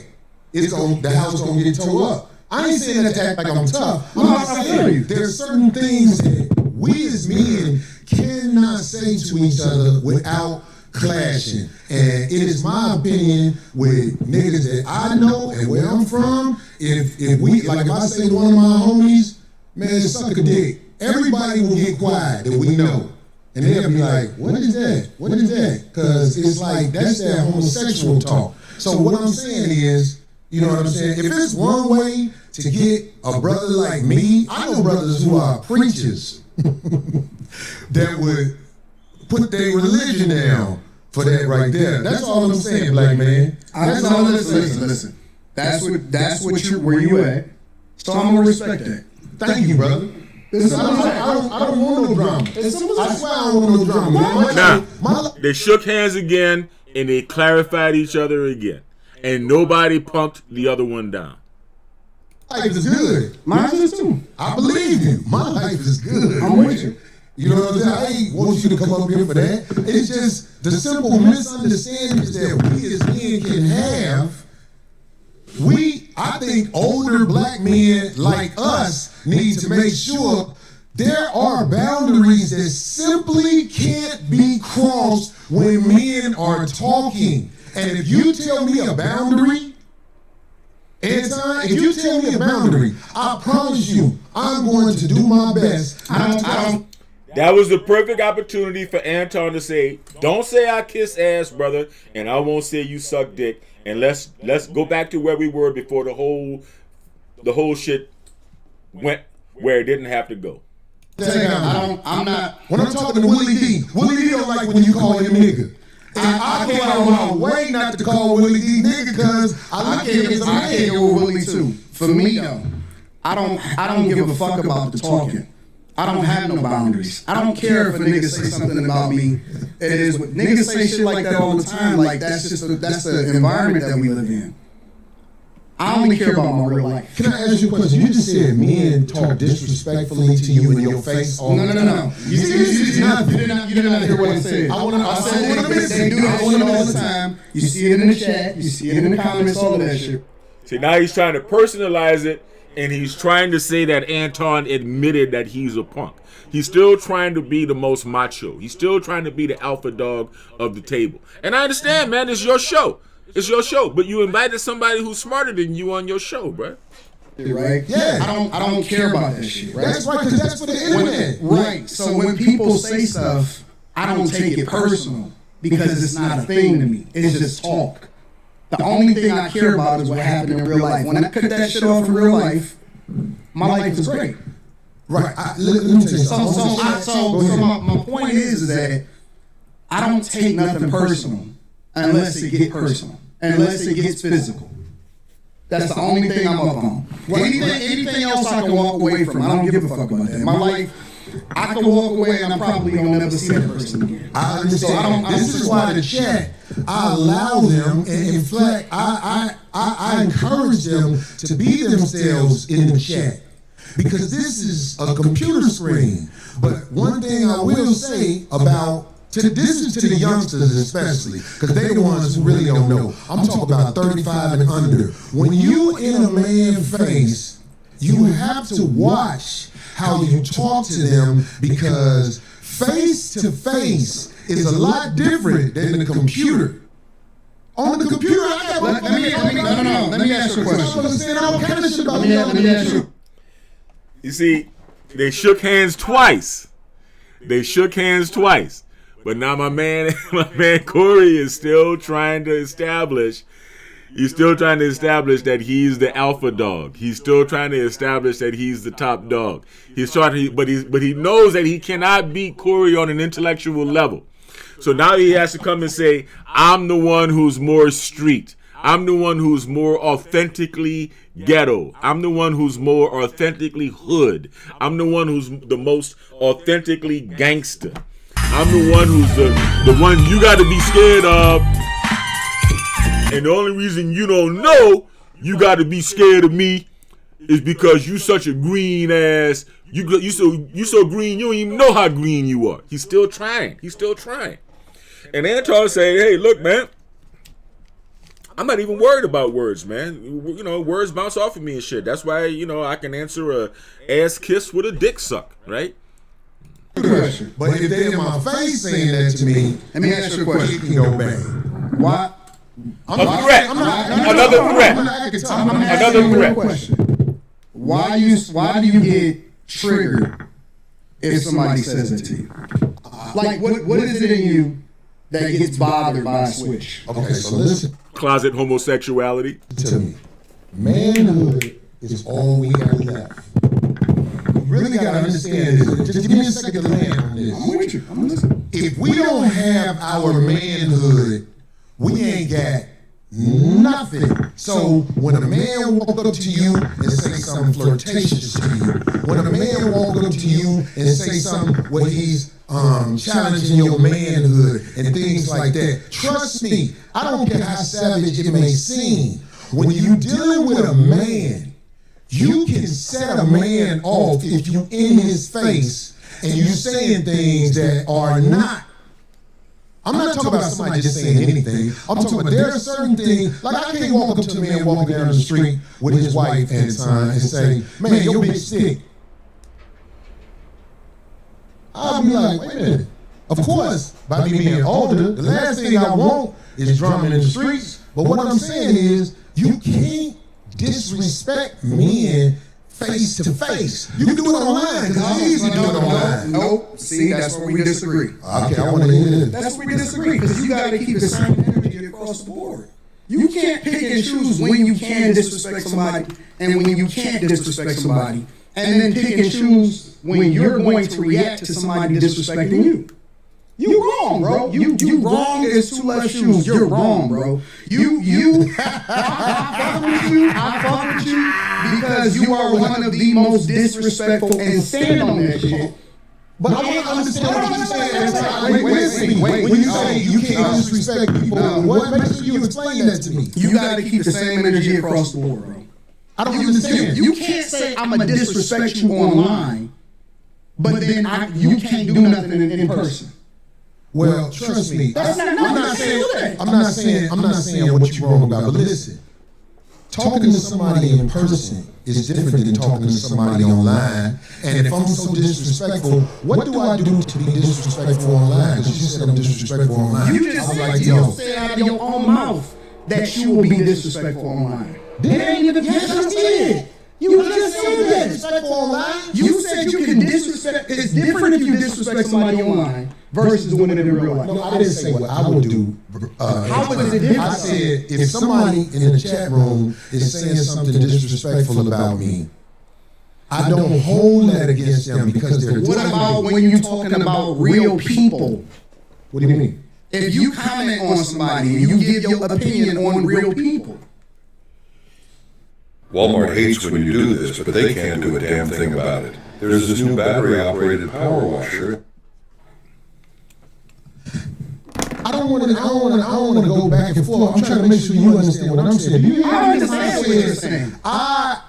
Whatever I say online, giving an opinion of something is different than if I said disrespectful. How can you determine whether or not somebody feels disrespected? Well, feelings is one thing, man. You felt some type of way? Yeah, because ain't nobody finna stand in front of my face and talk to me like they on my level when it comes to homosexuality. Like that'll start a war. We can agree to disagree. I think you're wrong, bro. I personally, I'm telling you directly, you're hypocritical. Okay, well you can say that. I don't think I'm gonna win that argument with you now. But what I am saying to you, Anton, is when you are talking to men face to face, trust me when I tell you this, man, it's different than online. Face to face. I'm the same person in real life as I am online. I'm gonna tell you that straight up. Anybody, listen, I go city to city. I'm not an online nigga, bro. Like, I create content online, but I really am out in every single city. I done visited almost every single state. I have real meetups in real life. I shake hands. I kick it with people in real life. And I go out there and kick it with the people. I'm not different online than I am in real life. People may think that because they may have never met me in real life, but I keep the same energy. I reciprocate. Or I'm willing to walk away unless it goes up. If it's going to go up, then it's just going to go up and we just going to figure it out from there. But the fact of the matter is, I don't switch up. See, I'm not going to talk about you online. Hold on. I'm not going to talk about you online. And then when I see you in real life, I'm going to be like, man, you know I'm just playing. I'm not that type of nigga. Yeah, either I fuck with you or I don't. Street cred is dead. And Corey is trying to give credibility to street cred. He's trying to give credence to street credibility, right? And he's trying to still set himself apart as the alpha dog by saying, I'm more street than you, I'm more hood than you, I'm more gangster than you, and you're a phony, you're an internet person, and here you are in the face of a person saying the type of shit that you would say from behind your keyboard. And I don't think that's really what Corey's perspective is here. But see, that's just one scenario, Anton. What I'm saying to you is this. This is what I'm saying to you. I ain't saying it to offset what you just said. I'm trying to talk to you now. And I'm not a tough guy either. I'm not either. I'm not a tough guy. I'm not a tough guy. I always want to perpetrate like I'm a tough guy. But what I'm saying is, when men stand between each other, there is energy. that is being transferred. And trust me, when men disrespect each other face to face, motherfuckers can die. I agree. That's why when I'm talking to a man, especially face to face, I try to make sure I don't go over the line. And if I ever go over the line, I can apologize. What I'm saying. I understand what you're saying and I agree with you. Right. Why is it only face to face? That's where we disagree at. Well, anything I said, I would say in the face of a man that I said it about. I don't go there to try to. I don't have to shock jock. Even though that's something that people say easily, oh, he's shock jocking. No. Anything I've said about anybody, I will say right to them if they said it in front of me. And I would like for somebody to research the internet on things I've said and show me that I wouldn't say something to somebody if they were standing there. The only thing I said I wouldn't say to somebody if they were standing there, because I saw Charles Barkley in the airport one day. And I realized how big he was when I saw him in the airport. Now, I've said things about Charles Barkley. If he was standing in front of me and he said, say that shit now, I'll be like, we black, man. Come on, let's calm down. I ain't gonna lie. That's the only one. You know what the problem with this show today is? We gotta do a part 2. Because we ain't talked about none of the shit that we supposed to talk about. That's why we can't say dick sucking in front of each other, brother. Well, I know that now, right? I get it. And I appreciate you for giving me that, because that shit, I forgot. I'm still worried, because I don't live a life of getting into it with people. Now, this was a golden opportunity for them to squash it all, like brothers, have some true atonement, and then go on to having the true conversation, the original conversation that they were supposed to have. Because it's not about dick sucking and ass kissing and whatever, but there's a lot of good political ground that these brothers need to cover, and they're not covering it. And that's the tragedy of this whole situation.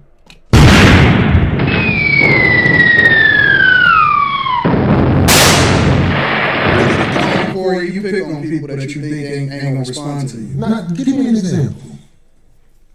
I see, now he's got a call. I need to lose weight fast, and come on, everybody's doing this. You know there's a much safer way to get rid of... Corey, you pick your targets based off of what you think they ain't gonna do.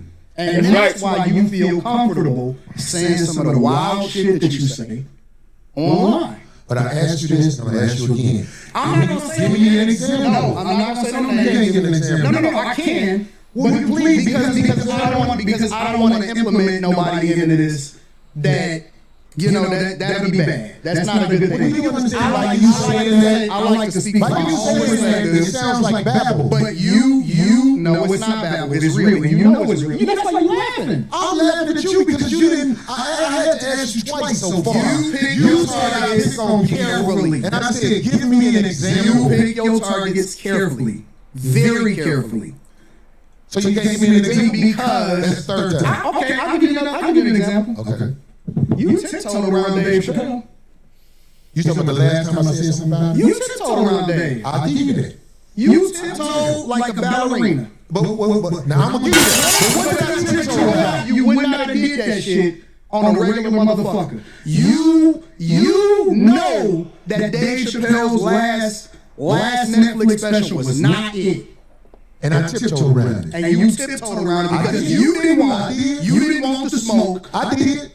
Overall. And you pick and choose your targets carefully. You didn't want to smoke. No, because you didn't want the backlash. Okay, but look, let me say this. You brought it up. I did tiptoe around how I really feel with the last special. Because I'm not gonna lie. It was everything that I said the time before when I spoke about it. Hot trash. No jokes. And in the future when people watch it, they don't know him like we know him now in this culture, they're gonna be like, what the fuck is this? I'll give you that. I did tiptoe around his special. And you know what? And I can live with that. And I can live with that. But what else? I ain't trying to think of nothing else. But I'm saying, I think that was kind of. And you found a way to bring Darlene into it. I love you, Darlene. Come on, I love the way you should be. But they will not call you out on your bullshit and challenge you. Now you trying to turn. You asked me for the feedback. I didn't volunteer it. You forced me. I said, you know what? I don't want to do that. Okay. Then you said, okay, well, Anton, go ahead and keep on naming names and let's get to it. Okay, well, let's get to it then if that's what you want to do. Well, how about this? Let me. Can I because Darlene is real chill and she not gonna cause no friction and Craig is happy to be here. Okay, so can I say something about that? But see, I don't give a fuck because I'm rich too, so I'm cool. I got my own movement, I got my own motion, so I can tell you the truth.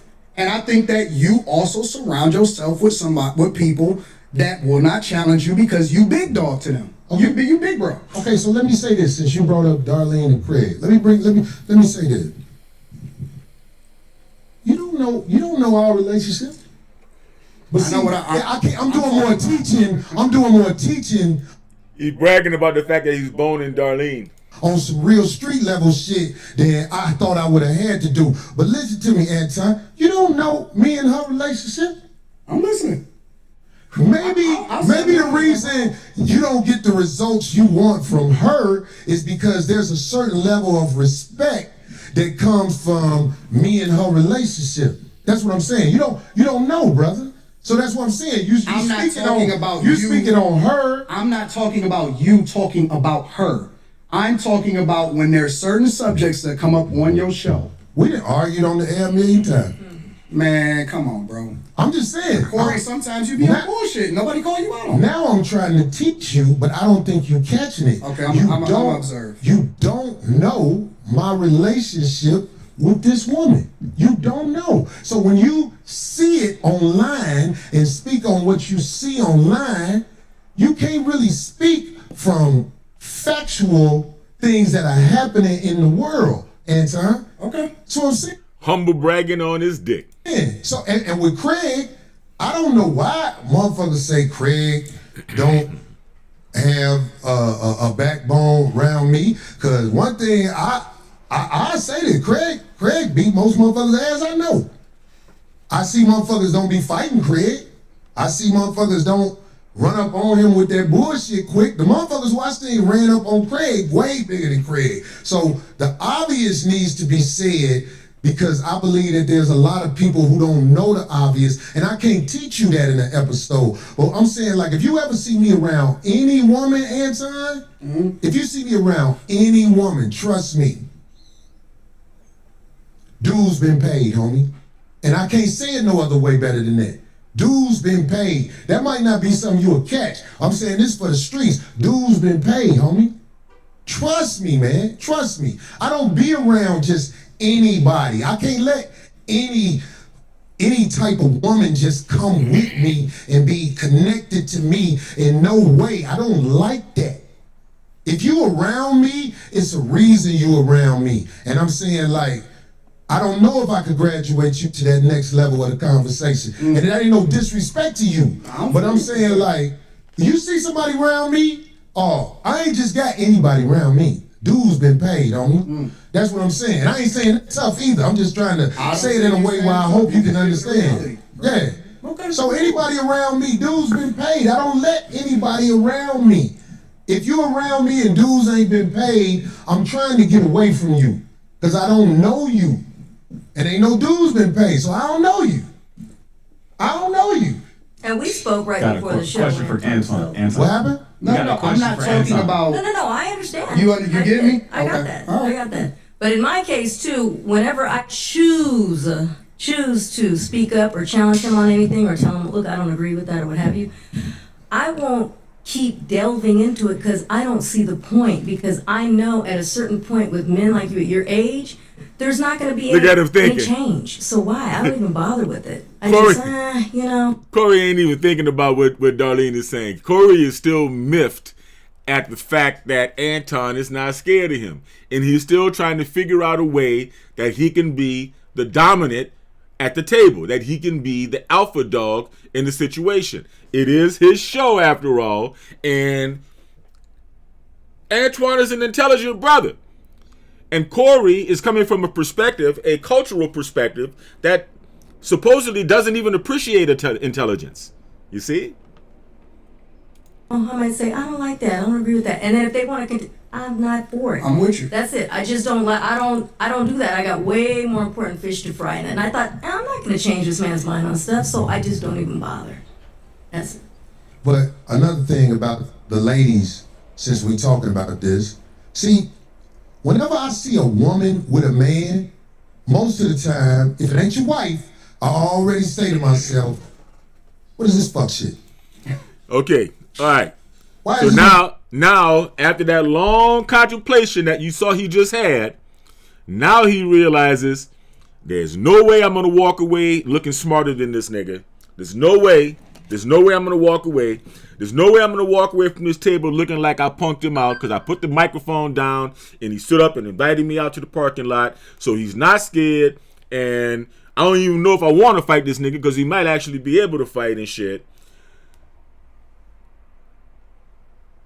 We can't really connect on anything intellectual because, let's face it, Corey, he gonna make you look stupid, man. You're not a guy. You don't present yourself as the kind of guy who likes to read a lot, right?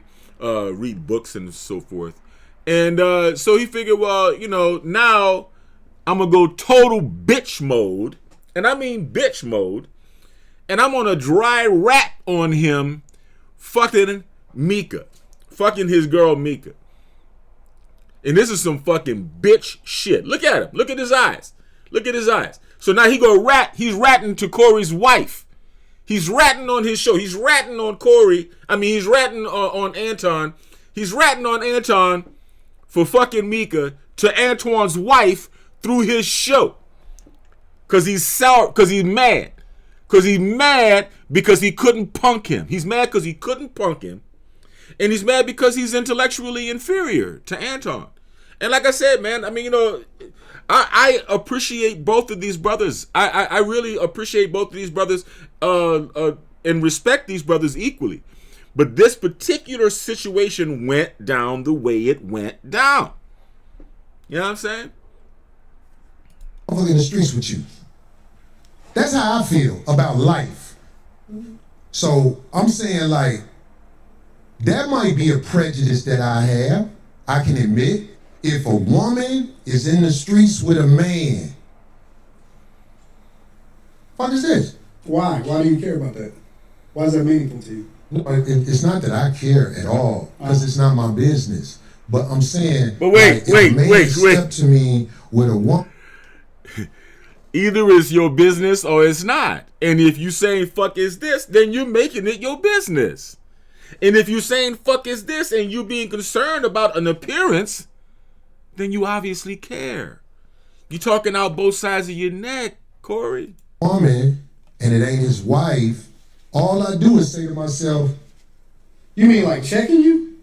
Not checking me, brother. I'm saying, like, if a man has a woman with him, okay, and you know what I'm saying? He's trying to rap. It's not He's his ratting wife. on her.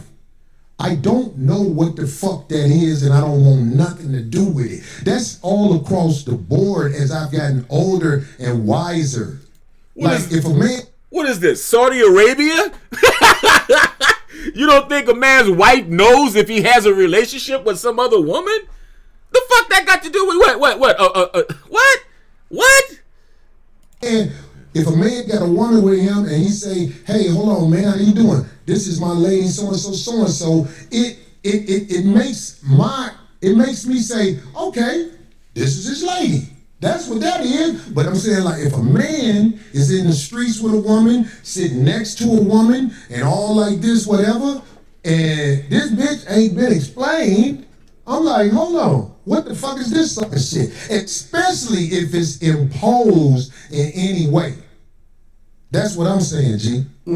And I know you know what I'm talking about, because you ain't finna act like you ain't smart. You smart than a motherfucker. I don't know what you're talking about. Well, if somebody introduces you, if somebody took the time, I don't know what he's talking about. If somebody actually walks in and takes the time to introduce you to somebody, that's being imposed on. I'm like, There's people in the chat say, what is Corey talking about? All the uninitiated don't know what I'm talking about. Don't introduce me, especially if I know that person. This is what I know. This is what I am. I admit that I am a C student.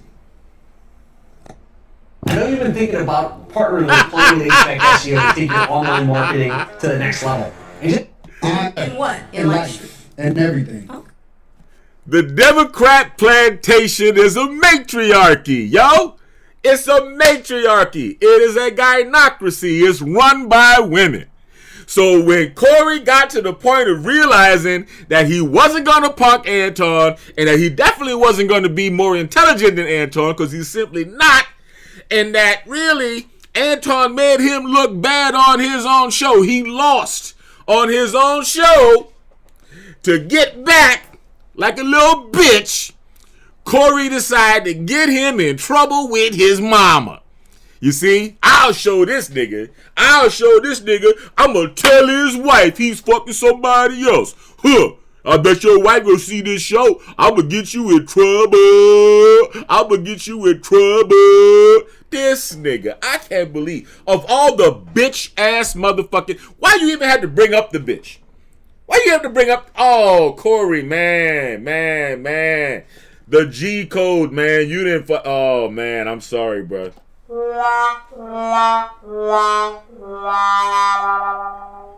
That was bad, Corey. And school and everything. I'm a C student. So the way I like to do it is I like for people to break it down to me like a C student. Help me to understand like I'm barely graduating. Break it down to me like a little child. The way that you would talk to a child, talk to me. Right. And the fact that you would even pivot to such without a segue, with no because Darlene is a woman, and because a woman started talking, and all of a sudden you think that's a segue, so you could try to tell on him to his mama at home. Only a Democrat nigga would even think like that.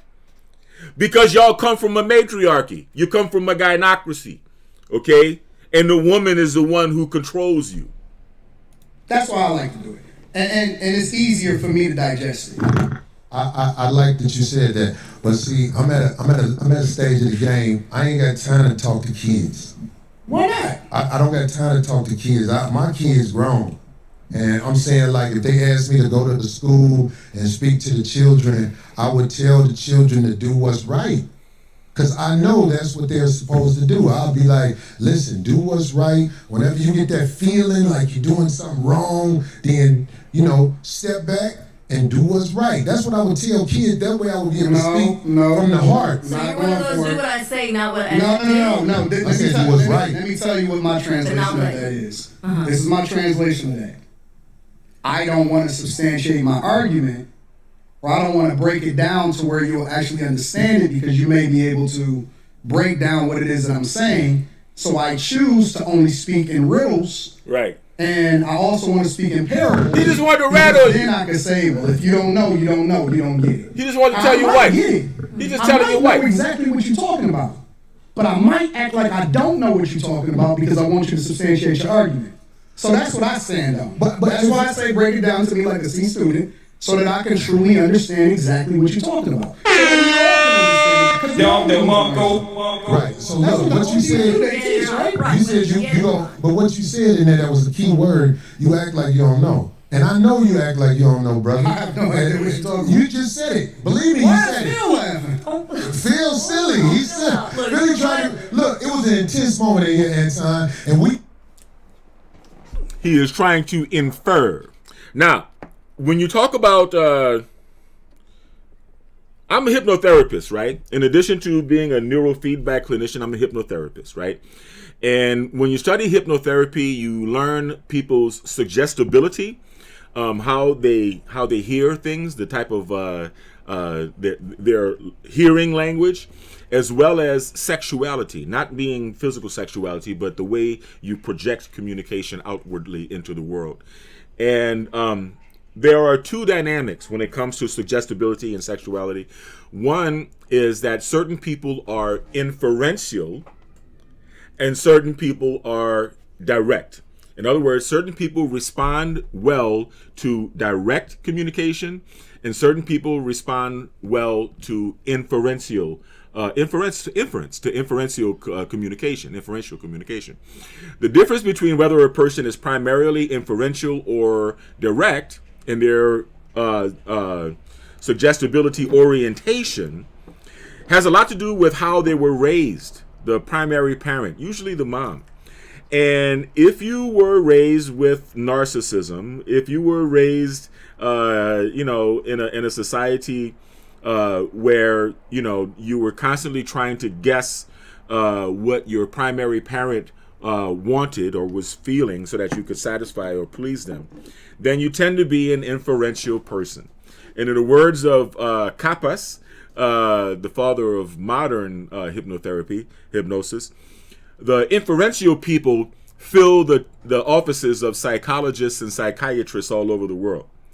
And if you had a parent that was not a narcissist and would come and explain to you after they spanked you, or really cared and taught you to value and honor yourself as a human being, then you tend to be a direct person, right? You tend to be a person who responds more positively to direct communication and not to inferences. And this is the argument that we see taking place right now between Antoine and Corey.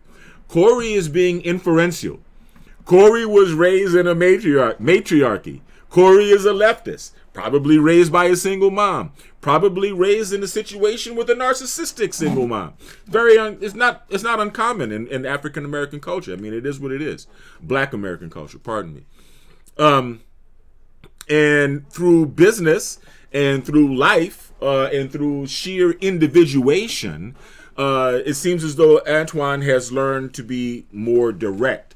And Antoine is now inviting Corey to say what you're saying like a man. Be direct. That's how I am. I'm a very direct person. That's why, I tend to be alone, because a lot of people can't handle direct communication. Say what you're saying directly.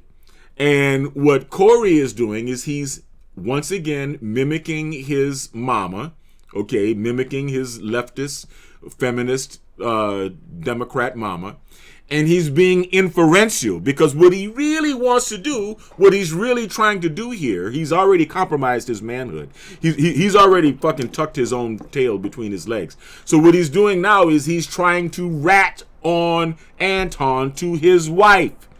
He's ratting to Anton's wife that Anton bought Mika there, and that he's inferring, it's inferential, he's inferring that Anton is having an extramarital affair with his wife simply because he brought her to go on to the show. We trying to make it where it is professional. We trying to make it where it ain't what everybody said might be or whatever the fuck. Because I ain't with all that. I ain't got to go to war with no man who visited our show and probably didn't understand one thing, how I was thinking, and I probably didn't understand one thing, how he was thinking. Corey not gonna have me back on the show, y'all. You funny, man. You funny. If I wasn't gonna have you back on the show, I wouldn't have shook your hand. I hope you believe that. When I caught myself, I was like, you know what I'm doing right now, Phil? I'm putting pressure on him to get me back on the show. But it ain't working like by that. saying that he's not going, because it ain't gonna work like that. But I'm saying, Corey don't like this, dog. He don't like this. Yep. Corey don't like it. Why you talking to that man over there? Because I gotta talk to Phil. I'm talking to Corey through Phil. You know what I'm saying? You know. Here's the thing. Them the games when niggas get in the fights. I'm telling you, this is how it jump off. Corey not gonna have me back on the show. Wait, what's this box? Remember that survey I filled out? They actually said something.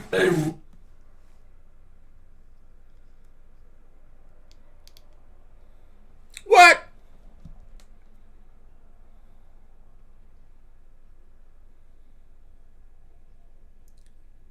What happened? Did they actually take it offline?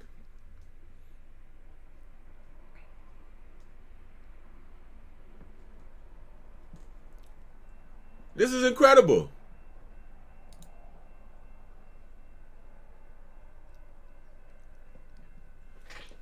Did Corey actually take the show down? Don't worry about today's off. Did Corey actually take the show off of his channel? Family, the good thing about the internet. Wow, this is incredible. Let's try this again. Let's try this one more time. No, he actually took the video down. Wow. Incredible. Incredible. Was it something I said? Let's do it again. Let's go again. Let's go again. Let's try to find this show again.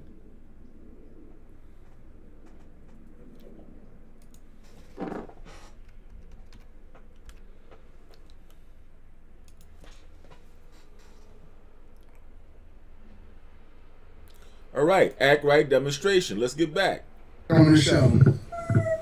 Because Corey's not having fun right now. This is Corey. This is gonna be one of Corey's best shows, but he's not having fun right now. And Corey seems to be a feeler. I'm more Hold on, let me get this back. Driven guy. Corey seems to be the type of person that goes off how he feels. If you notice, I'm doing a lot of explaining to you about how the line can get crossed, but you're doing a lot of telling me what I am. I think that's homosexual behavior. I said Corey seems to be, meaning that I'm leaving open the door to get corrected. I want him to correct me if I'm wrong, but I still want the freedom to be able to give my opinion. So you don't want me to give my opinion? You can have freedom, brother. Why does that look like trying to take freedom from you? No. I'm starting to feel some type of way, bro, because why is everything homosexual to you? Well, this is what I'm saying. Like, if when did the conversation turn into homosexuality again? Okay, I'm gonna let you land. Because I don't want to talk over you. I'm trying to understand it. Why is everything gay? I can explain it. Go ahead. Maybe, I'm not saying that you're gay, but what I'm saying is, if you looking at another man and you say you talking to me through another man, if I'm a man, I'm gonna say, well, I'm right here. Yeah, but you're not getting it. You still talk about me, homie. This is a gay conversation. It's not.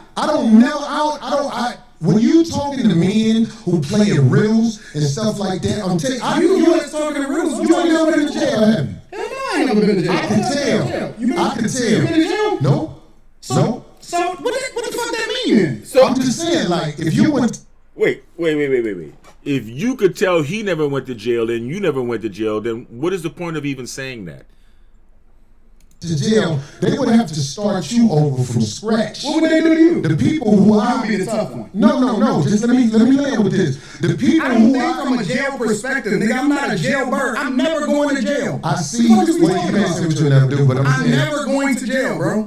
Okay. I don't even have that. Dog, I don't even like that type of energy. I'm just trying to make a point. Got a point. What I'm saying is, I have been around enough people who have been institutionalized where I know how to carry myself around men who not finna play with you. Here we go again where I'm so street, I'm so hood, I'm so gangster, da.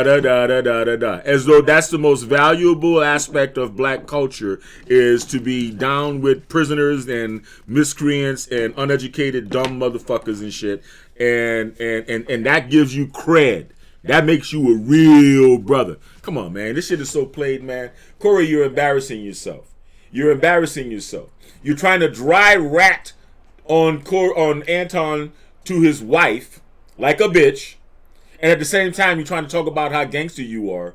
You're trying to call Anton out on never been incarcerated when you've never been incarcerated. He's making you look stupid. You're getting the floor mopped with your ass now. You need to just get back on the subject and let Anton school you on the political topics that you guys were already set out to talk about. Because now you're still trying to make it into machismo versus homosexual versus you can't say this around me, you can't do this around me. Like a bunch of fucking Klingons, right? Right? I got to be so concerned at your inability to control your emotions that it tapers the way I speak to you, and it tempers the way I speak to you, and so that means that that you command more respect than me because I gotta watch what I say around you, and I can't even educate you, big dumbass. Sad.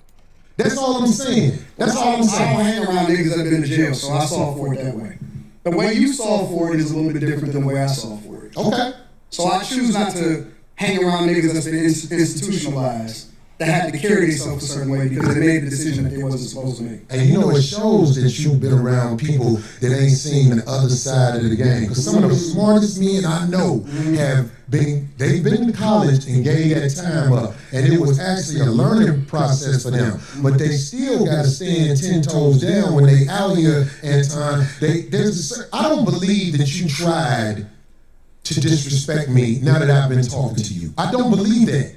I believe that you are the way you are. I am the way I am. And it can clash if people are not educated on how to be around each other because men can go to war. He's on a misunderstanding. You kiss the ass of Caucasian white men is an emasculinization. You are emasculinizing the man. You're making him less masculine. You are subjugating him. You are putting him down. You are ridiculing him. He answered a slap with a punch and said, if I kiss ass, you suck dick. And now you mad. An intellectual shot right now. What am I doing? So without saying it, he's basically saying, oh, you from a different space, so you don't get the way that we move over here. Over here or anywhere in the United States of America, and that's not a black thing. I'm talking about Caucasians, Hispanics, and Asians understand the respect level men must have when they're in front of each other because it can trigger war. That's all I'm saying to you. I understand everything that happens when it happens. I'm a chess player. That's what I've been playing my entire life. Maybe you walked into something that you wasn't expecting. I don't know it. Maybe I knew what you was gonna do before you did it. Maybe. But I tell you what, that's a dangerous game to play, especially if you got a life that you live in. Because I'm telling you, man, there's a lot of people in the cemetery that didn't know it was gonna happen like that fast. That's why I try to walk under the code. So now you're threatening the man's life? Really? No, you don't. And that's why I said, you said I don't want to go? No, you're hypocritical. I told you that to your face. The whole world is hypocritical. What are you talking about? You're a hypocrite. You're a hypocrite when it comes to specifically you moving by a code. I don't understand what you're saying. Because you think that you can say what you want to say when you want to say it, and that people are supposed to respect the way that you move. But I don't think that you move the way that you're supposed to anyway. I want this thing to be studied because here's the truth. Ever wondered what wild plant can provide a complete meal and was a lifesaver during tough times? Brother, now, Anton, we got to come in on you for this, all right? Because what Anton said was right, and what he did was deliberate. And he did come there with an agenda, and he did come with it. He did know that Corey was going to be on the bravado tip. He was going to be on the gangster hood. I'm more real, I'm more down, I'm more authentic, and all of that bullshit. And he was going to deliberately try to trigger him. And of course he took it too far when he said suck dick. Of course. We all know that suck dick is not the same as kissing ass. We all know that. Of course he took it too far. And he took it too far specifically to trigger that response that he got out of Corey. Corey, why is it so easy for another human being to manipulate you by your emotions? And then you are explaining that, oh, where I come from, that the man, talk about it, niggas have been to prison. Okay, niggas been to prison. And then he goes, oh, well, no, I'm talking about black man, white man, Chinese man, Mexican man. Really? Really? Now you talking about all these other people too, all over the world? No, man. You talking about ghetto culture. You talking about prison culture, and you're trying to make yourself look more alpha than Corey. You know you don't match him intellectually, brother. You know you don't match him intellectually, brother. And I'm not saying you're stupid, right? Because being a comedian is something that requires a lot of fucking intelligence, man. A lot of intelligence. You're not stupid.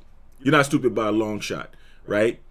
But in this particular instance, man, yo, my man got you beat intellectually, okay? You went around and said, try to buck up with the say this again, say that again, put the microphone down, and he's asking you to step outside. If you want to have a fight, you put the microphone down, and that means you want to fight. If you want to fight, the fight should more appropriately happen in the parking lot away from the YouTube cameras, so that you guys can come back, patch up your wounds, and continue having your YouTube career. So is he less macho than you because he was not willing to crash out and throw away his YouTube career? And you were? Because he was not self-destructive? Because he was not stupid? That makes him less black. If a fight is what you wanted, he invited you to a fight out in the parking lot. Right? And you couldn't. So, you know you couldn't beat him on balls. You knew you couldn't beat him on brains. You turned around and ratted on him to his wife. You just ratted on him to his wife like a straight up bitch. You think his woman is in charge of him because you come from a matriarchy. You're a Democrat. You come from a leftist matriarchy where the woman is in charge. So you figure you get him up, you'll tell his mama. You'll tell his mama he brought a girlfriend to your show. And that didn't work. And he's trying to tell you to spell it out. But you don't have the balls to do that. And now you're going back to the monkey shit, talking about, oh, well, you can't say certain things in front of a man, and you don't know that because you green and I'm not green. No, you not. Nigga, you ain't hard. You ain't gangster. You ain't tough. You can't fight. You ain't smart. You kind of lost this one, brother. You taking an L. Anton is talking about everybody else but himself and white men. This is a fact. I like this chat. Let me tell y'all why I like the chat. Everything but himself and white men. No, listen. I told y'all I want to come back and have a full conversation about it. Or we can talk about it right now. I got nothing better to do. Study this episode. Shout out to shit on Asian male. Shout out to shit on I'm not gonna shit on nobody. Yeah, you shit on black people. You shitted on motherfuckers. I feel like I shitted on you. To your face. To your face. Be careful shitting on me, because I feel like you're talking shit again. I'm not talking shit. I'm telling you. You shitted on me in my face, but that shit leads to some danger. Will we please stop Trust me. The tough talk. I got security, you got security. I ain't got security. They're my people. Cool. You gotta hire a motherfucker to be with you. Absolutely. I'm always gonna hire somebody. You better. How you be talking? Stop talking. This is the moment where Corey realized that he lost. He realizes that he lost, so he's trying to buck it up to a physical confrontation again. Stop talking. Homie, you just said that. I'm not talking tough. I'm talking to you straight up. Why are you so? You said you disrespected me in my face, and then you act like you was all good. I disrespected you to your face. So I'm confirming what you said. You felt disrespected. So I'm telling you that I disrespected you if that's the way you felt. Is that not what you said? You said that out of your mouth. And so I apologize when you said that you felt disrespected. No. The reason you said you just... How you gonna punk somebody out who already invited you out to the parking lot twice? Disrespected me in my face. You don't accept the apology because you're talking about everybody else except yourself and white men. I'm telling you what I said. You felt offended by it, so I apologize. All I'm doing is rehashing the conversation that happened. Why are you so easily offended? We just y'all talking about me. It sounds like I'm arguing. Because I'm right. I'll be around bitches and they tell me about myself all the time. Bitch. Nah, emasculinization. Once again, you gotta try to emasculate this motherfucker, man. Why? No. That shit don't hurt no feelings. It's probably better this way. Because I I just proved my point. Be down. So you proved the point. Homie, just go, man. Just go, man. You go. I'm not a jet. You did this before. You put your ass. Hey, homie, put your bitch ass the fuck on. And walk over there with your bodyguard and your bitch, nigga. Walk over there with your bodyguard and your bitch. I got shit to do. Don't bring bitches up here, dog, that you ain't finna stand on. Ratting again. Remember I told you that. If you got a bitch with you, explain the bitch. That's what you call a chimp out. Don't ask her to be on my show, nigga. Can she be on the show? I don't know that bitch, nigga. Now get your whole ass the fuck on and pay for your pussy like you got to. Cake ass nigga. And go get you a bodyguard, because nigga can slap the shit out your bitch ass. I got shit to do. I ain't finna follow that nigga out the door. You see, there you go. Now see, that is what you call an L. That's a loss, man. That's a crash out. This nigga crashed out. He crashed out. Okay? That's what it is. Now, did Anton antagonize him? Yeah, he did. Did Anton trigger him? Yeah, he did. Yeah, he did. Yeah, he did. I'm smarter than Anton. Corey's not smarter than Anton. Anton couldn't have done that to me. But then again, I wouldn't have come at Anton with some street shit. I'd come at Anton with the logic of the Black American Party. And we'd have a political conversation as was designed, as was intended for that conversation. Oh, Lord. So, yeah, there's a lot of talk on the internet about what happened there. Thank you, Corey. Thank you, Anton. All right, we'll give me a little shorter, guys. I appreciate that. I appreciate that. Now, while we're here, while I got you guys here, we got to see this clown here, right? Oh, my God. Have you guys seen this Black Panther Party nonsense, man? So let's see if we can find the original Black Panther Party video.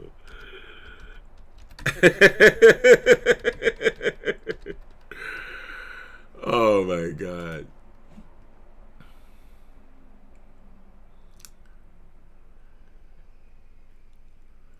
Yeah, let's see what this fool is about. Yeah, so evidently there is someone trying to represent the Black Panther Party, and I really don't want you guys to get too sidetracked with this bullshit, but evidently there is a underserved. Now recently, evidently there is a very, very big orchestrated effort to get foundational Black Americans involved in the anti-ICE drama that's going on all around this country. And, thankfully, most Black Americans are too smart to get pulled into it. ICE ain't our problem, unfortunately. We do have compassion for all people, but we're not the soldiers of the world. And we're not the refuse of America. We are Americans. We are American citizens. The vast majority of Black Americans are more American than the vast majority of white Americans. The vast majority of white Americans arrived, after World War II, I believe, or somewhere around that time. And the vast majority of Black Americans have been here since before 1776.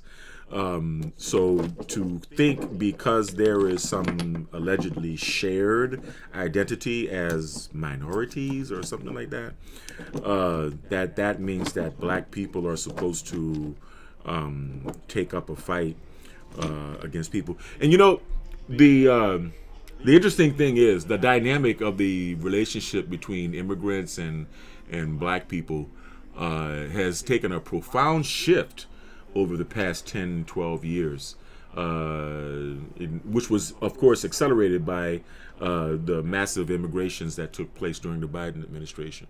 But let's see what these people are talking about. They call themselves the the new Black Panther Party. Actually, that's not the video I wanted to watch, but we'll look at this one first. I hold my gun like this is law. Philadelphia Chronicle 6108 says I can hold my arm. This is my finger on the trigger tonight. Don't ask me to do nothing against the law. Can I help you? You know, there's something powerful about knowing your rights, especially when you come from a community that's been historically over-policed, overlooked, and underserved. Now recently, in Philly, a video started circulating showing a group of officers using what looked like excessive force on a young black boy. And when things like this happen, it always brings up the same questions. Was it necessary? Who's holding these officers accountable? And most importantly, who's protecting our people? Well, this time, the community didn't just stay silent. The Black Panther Party pulled up, and not just with weapons in hand, but with wisdom, presence, and purpose. They made it known. We see you. We know our rights, and we're not backing down. Now, Yeah, okay, I get it. No, I wanted to see the video where the guy is clowning and talking all of that smack. I can't really find it, but I guess a lot of people have already seen it. You know, I think they took it down because it sounded like he was making threats against the police. I like this brother's video. Actually, I think maybe we can watch that because I saw this one yesterday, and it will show through this other video. So if I turned off data tomorrow, I would need to double my support team.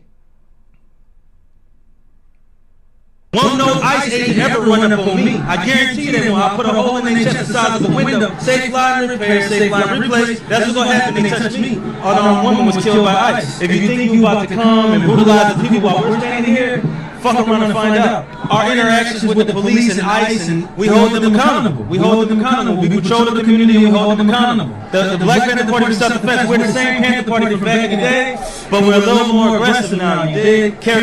You dig? So evidently, this agent was assigned to play the role as the new Huey Newton, light-skinned, I guess, black. I don't know. Got some curl in his hair. I guess I don't know.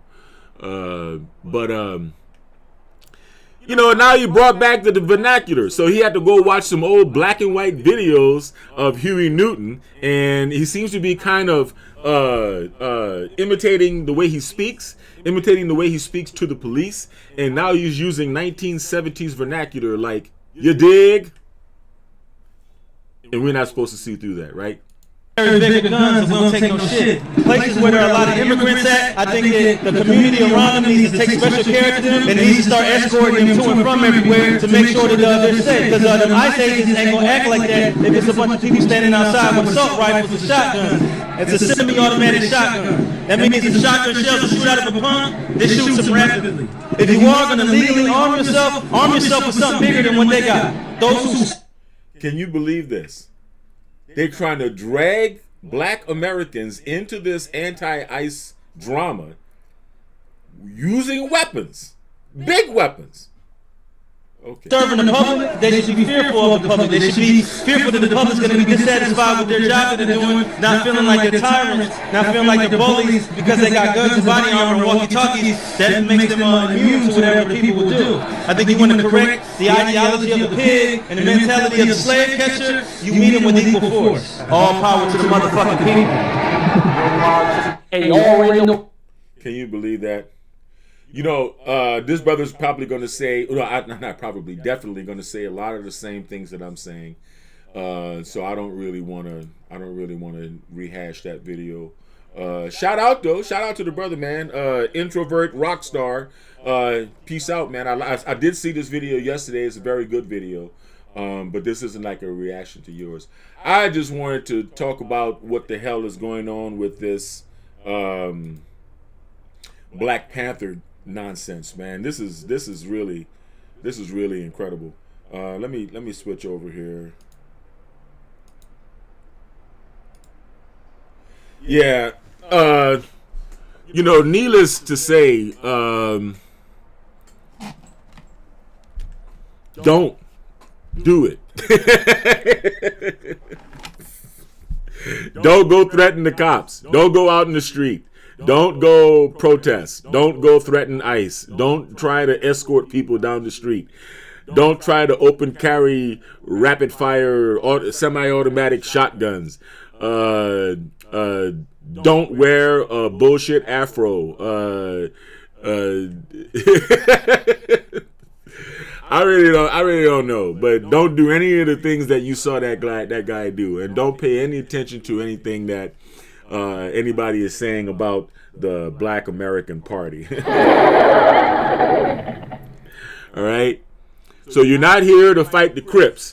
You're not here to fight the Bloods. You're not here to fight the Vice Lords. You're not here to fight the Gangster Disciples. You're not here to fight the Latin Kings. You're not here to stop the flow of crack. You're not here to stop the flow of fentanyl. You're not here to open up the free breakfast program and feed the kids. No, you're not here to do any of that. You're not here to stop the degradation of Black American culture in rap music and in media. No, you're not here to do that. You're here to shoot ICE agents because you're Black American. And the ICE agents aren't even looking for Black Americans. Yeah.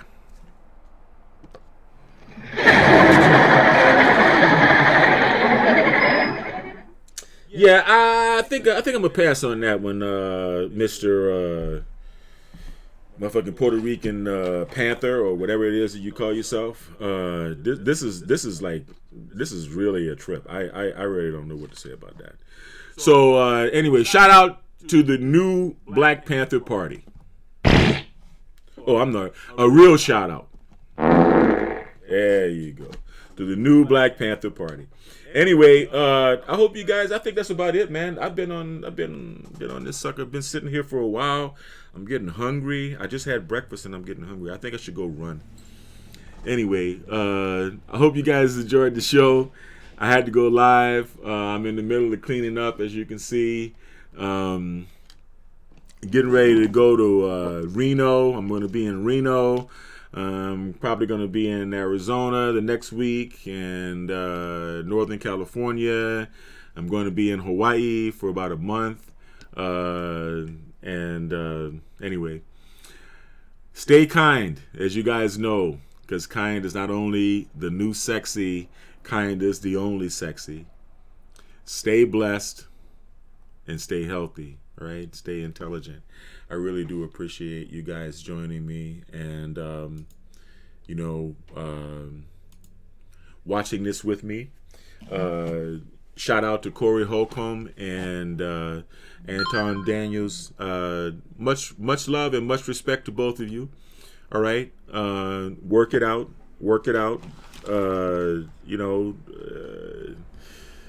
Corey, you my man, but you lost, brother.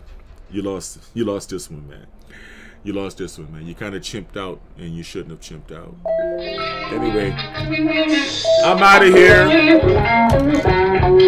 You guys have a wonderful day.